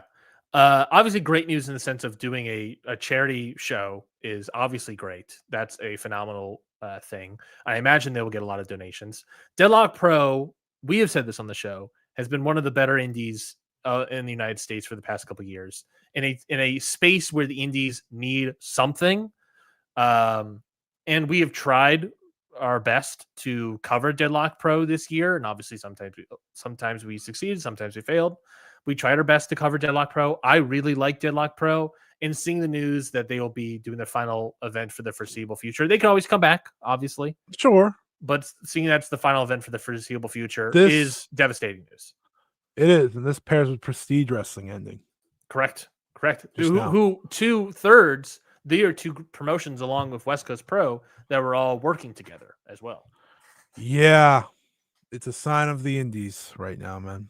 I think it's a sign of the indies, a sign of the economy to a certain degree. Yeah, it's hard to run.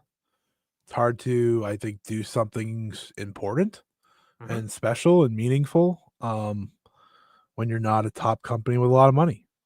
And it's a bummer. It's just a flat out bummer. Like, I'm not a big indie guy in America. American indies guy. I watch indies in Japan and stuff, but like, or whatever the definition of an indie is in Japan.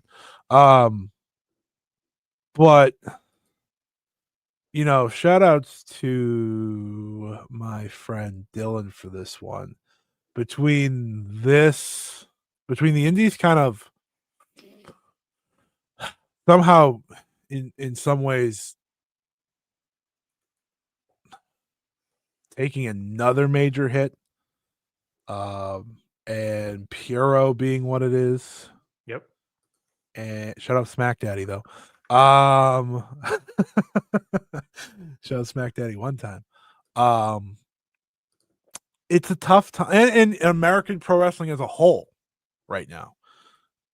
It's a tough time to be a fan, man. Yeah, we talked about this. I want to say last week. Yeah, and I think this is just another aspect of it. I talked to a lot of people that are having a tough time being wrestling fans right now. In many ways, I feel almost lucky that I do what I do, because like that in some ways is the only thing that's like this. Like that's the only thing that's like on a steady climb. Everything else feels like it's either decline or doing nothing or just kind of sitting around, you know, and that sucks. It just sucks, man. Because like, yeah, I know like my big thing's the Joshi. I still like other parts of wrestling, or want to like other parts of wrestling. Maybe that's the better word for it. But I don't know, man. And like, I see New Japan fans today, like, yeah, you have the biggest show coming up, but like, they're all fighting each other about one match. They're all match announcement. fighting. They're all fighting each other about that. Between the junior stuff, which is kind of like a sign of like this doesn't matter, and the, you know, maybe the fear that if Tsuji loses, you know, if you are a New Japan fan right now and you are already mad about the Okada thing, boy oh boy, I'm sure you're not. I'm sure you're watching that upcoming match with your heart kind of pounding between Takeshita and Tsuji. Yeah, you know. You also have a Stardom wrestler. I mean, to be fair, obviously Sai Kamitani, a big deal, But also, I know New Japan fans aren't happy about that one. Or no, it's just more New Japan guys, probably. But my point there being is that, like, look, you only have so many places on the card, and one of them is like right now it's third to the top. Third to the top, a Stardom wrestler coming in. It's indicative of like the lack of stars in New Japan. Like, and that's that New Japan fans are so upset that they're pointing fingers at so many different things. And I said it last week. Well, God, please, for the love of God, point more fingers at Bushiroad. But I agree. Buddy, I've been saying that for so long. I'm with you. I think this is another part of it, right? Though, like New Japan in the top 3 matches on Wrestle Kingdom, there's 2 New Japan wrestlers. Yeah, 2.5. Well, I'll give you Takeshita. He has a contract there. Yeah. 2.5. Okay. 2 1/3, I guess. 2 1/3, actually, if we're being real. We want to be real about it. That's tough. That's tough, you know? Yeah. And it's Bushiroad's fault. It's New Japan's fault at the end of the day. Yeah. Quite frankly. Yes. It's their fault. They aren't paying people, or they can't pay people. That's unfortunately the world, right? But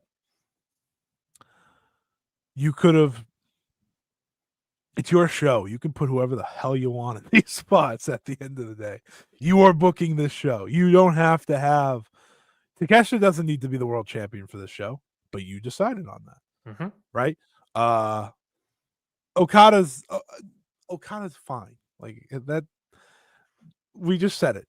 It was never going to be a New Japan wrestler. He wrestled all the New Japan wrestlers this year. Saya Kamatani doesn't need to be on the show, but Bushiroad, New Japan decided on that. No, right. Like, she doesn't need to be. But you know, obviously there's been a direction or a decision to continue bringing them together. And honestly, that might be partly Tanahashi too. Yeah. He has shown that he wants to do that, and this is his show.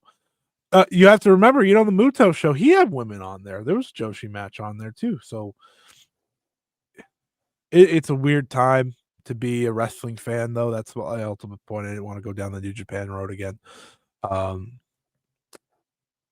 it's a weird time to be a fan. In many ways, it's a difficult time to be a fan. Depending US, Canada, obviously AEW.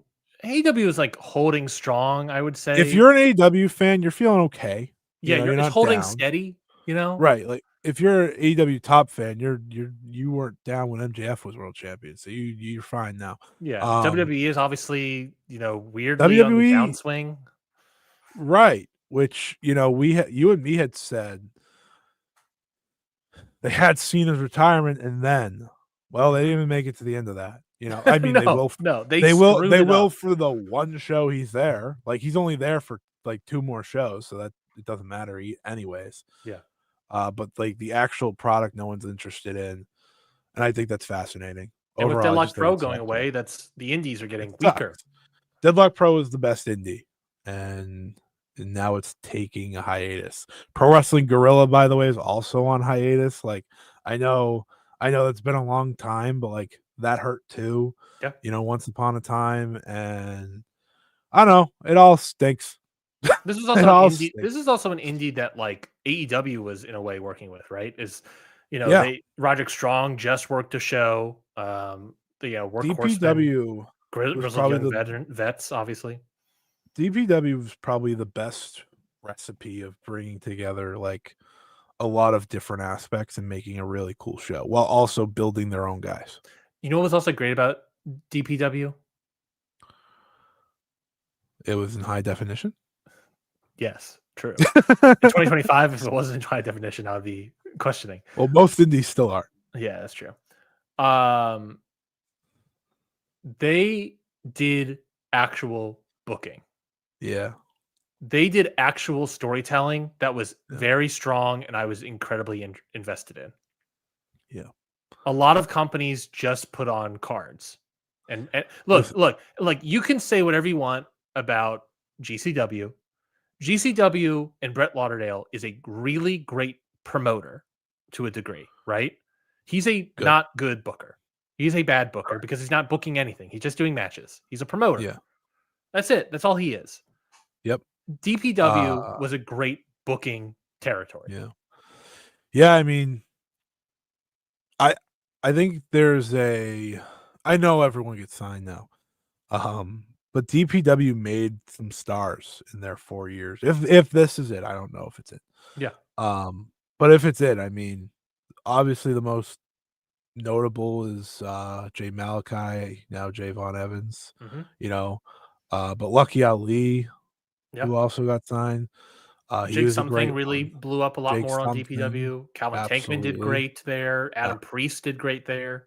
Yeah, like all these guys, you look Hyann? at DPW. Hyann, yeah, she's great. Danny Luna, Danny I know Luna has done I great know work she's there. been signed to TNA, but Danny Luna's best work in the States has come in DPW. Yep. They have, like I said, they've done a great job of kind of bringing together wrestlers from around the world to make a really cool product. So if we lose that, that stinks. Violence is Forever, Grizzled Young Vets, Miracle Generation. Tag team scene has been great too. I mean, they had the Workhorsemen running for a while there, So yeah, hopefully DPW can come back next year sometime. In some form, I hope. Yeah, I hope. Do you think? Do we want to do any conspiracy theory stuff about why they're going away? Are we just going to say economy, just the weakness of things? I mean, it could be a financial thing. I mean, I don't know. It could be anything. I don't know what's going on in their lives, So yeah, that's part of it too. Because I have seen like other promoters and promotions go to like YouTube in terms of like trying to get their stuff out there. And Deadlock Pro obviously is behind a paywall. So the thing with DPW is they had a direction. They had they had a way they wanted to do things. And maybe for them it's like, if we're not going to do it our way, we're not doing it. Yeah. That could be part of it too. Yeah. Having the paywall, having the way they shot their shows, that's expensive, and like simple things like that. So I don't want to do a conspiracy theory or anything, only because I don't know what they're all the people that run it go through or anything. But I recognize that they tried to put together a premium independent product, and I respect them for that. And hopefully it's not it. Hopefully it's not it. I have hope it's not it. Maybe a break just has to happen. That's how things go. So fingers crossed for them, and hopefully things work out. Same. I totally agree. I would love to see them back. Wrestling's better with a DPW in it. 100% agree. 100% agree. Well, then that is it for this week's episode of Ring Post Radio. Thank you, everybody, for listening to our thoughts, our prayers. This week's episode of Ring Post Radio. We'll be certainly back. Well, I'll certainly be back, I guess, next week. I will not be. Scotty will not be here next week, so I'll talk about something. We'll talk about Blood and Guts. We'll talk about Full Gear. Probably talk about. Well, will we talk about the Hall of Fame results? You'll get a guest. Huh? What's that? I got to figure that out. I got to figure that out. Well, you have plenty of time. I got plenty of time, but we're certainly going to talk about Full Gear and Blood and Guts. So be an AEW themed guest at the very least. Scotty, plugs, match of the week. Yeah, you can follow me on Twitter at Scott E Wrestling. You can also follow me there at Blue Sky if it floats your boat. Content wise, youtube.com/at Scott E Wrestling. Been doing plenty. Had some 2 Stardom videos up this week. One for, what the hell was their show called? Crimson Nightmare. That was a fun combo. Then I even did a tag league preview because I was bored, and tag league's fun for me because the lower wrestlers get to do stuff, and I think that's fun. Oh, yeah, I guess we didn't talk about Crimson Nightmare on this show. I guess we could have. No, we could have. It not good.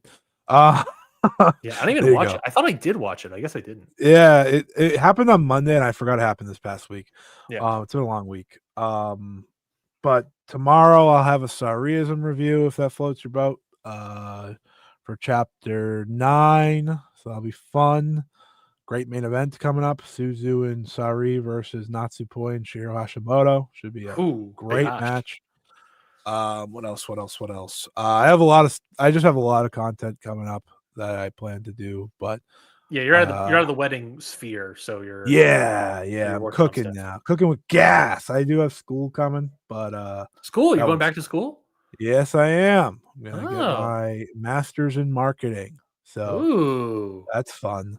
What else? Look at Oh, this! my Look at match this of the guy! week. Look at this motherfucker trying to be smarter than me. My my match of the week. Let's go with do May Sarah versus Suzuki from Crimson Nightmare, since we didn't talk about it. Really liked that. Had fun with that.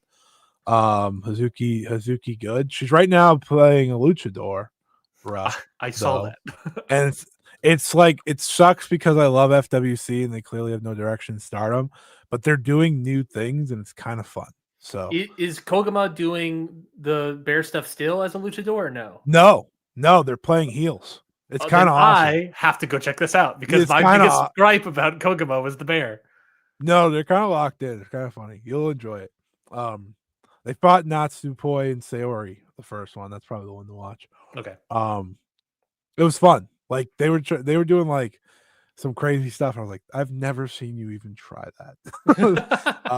So yeah, that's fun. But I really enjoyed that first show. I didn't do a review for it or anything, but yeah, I won't be on here for 2 weeks, so I have a lot of Joshi stuff coming out. Like I'm gonna pre-record while I'm gone and stuff and release it. So we'll see how that goes. I do have a microphone, if you could see behind me. I'm seeing it's the white thing. Oh yes. I'm seeing if I can bring that with me. Though my cord broke, so I don't know if it works yet. Is that a blue? Is that like a blue microphone? Yeah, it's a Blue Yeti. I've had that for years. I haven't used it in years, but What kind of cord do you need? I might be able to ship one up. it was like it's like it's one of the weird ends. Like, did you have a PS3, No. PS4? No. Then you don't know you don't know the cable because like the end of it's like it's not a USB-C, Yeah. but the one I had was that to a USB. It's A or B. I don't What's remember. the old USB? Whatever it is. But I need to this put isn't it a in, micro. This is a macro. yeah. I need to put it into my MacBook. Yeah. And that wire didn't work. So and then it broke. So it was fine. So now I have to wait for the wire to test the microphone, see how bad I sound. Because I don't know what it sounds like. And that will determine that'll determine everything. So we'll see. I don't know if I still have it, but I had a Snowball Nessie. Not Snowball. I had a Snowball back I had a in Snowball the day. too, but I also had a Nessie, and obviously Yeah. that's also blue. I think is the brand. So I could have that. I could have that cable. I just don't know. I literally just need a new cable anyways because the USB-C needs to go into my Laptop. MacBook. So I had to order one anyways. No worries. Because there's next week Chiro Hashimoto's 10th anniversary show is when I'm away. She's fighting Sari, so I kind of need to maybe consider it. And then Margot has a cork and then something else. But yeah, we'll see how that goes. If not, all my content will just pile up right when I get back. So you're not here next week. Just to be clear from my clarity, you're gone for the 16th next week. Are you gone for the 23rd that Sunday as well? No, I'll be back. Okay, because you said 2 weeks. I was like, I'll be able to record it. I'll be able to watch and talk about Full Gear. Will you be back in time to watch Wicked for good? Fuck yeah. More important things in my life include that. Come on now. The Oscar season. I have like a list of like there's a movie every single week practically between November and December I want that's to see coming The out. Running Man. I really want to see The Running Man too. Yeah. There's a lot of movies coming out. Very excited. Yeah, me too. My plugs. I can answer this question real quick from Darius. Ryan, are you doing a season finale on the ballot? Yes, I am. That's my teaser. Is not this Wednesday, obviously, but probably next Wednesday on the 19th. There will be a new episode of the ballot, a season finale. Look, if Dave's newsletter is coming out on the 14th, there'll be a new episode of the ballot on the 19th, talking about the results. On that Wednesday. So the reason I said that we might not be discussing the Hall of Fame results next week's show is because I am going to be discussing them on the ballot. So you can go check that out on the ballot for sure. I will be assuming all the scheduling and everything works out, which so far so good, I will be doing a sort of panel discussion with Adam Berger and Fred Moreland, previous guests on the ballot this season. So you can go check that out on the 19th, assuming Dave actually gets the results out on the 14th this Friday. Which, hard to believe, unless someone massive in the news passes away. Then I don't know who that would be. Jesus Unless like Christ. Vince McMahon passes away, then I imagine the Hall of Fame results will come out this Friday. That would be crazy. That would be crazy. But yeah, so we'll talk about the ballot. You just killed him, man. That's crazy. That'd be crazy. We'll talk about the ballot and all of its results, presumably on the 19th. Next week's episode, we'll discuss the review of Blood and Guts and the preview of Full Gear and maybe what else is happening in the week of professional wrestling. But until then, you can follow us on YouTube, follow the podcast wherever you get podcasts, follow us on social media if you dare. Outside of that, thank you everybody for listening to this week's episode of Ring Post Radio. I will be back next week. Until then, goodbye, everybody. Goodbye.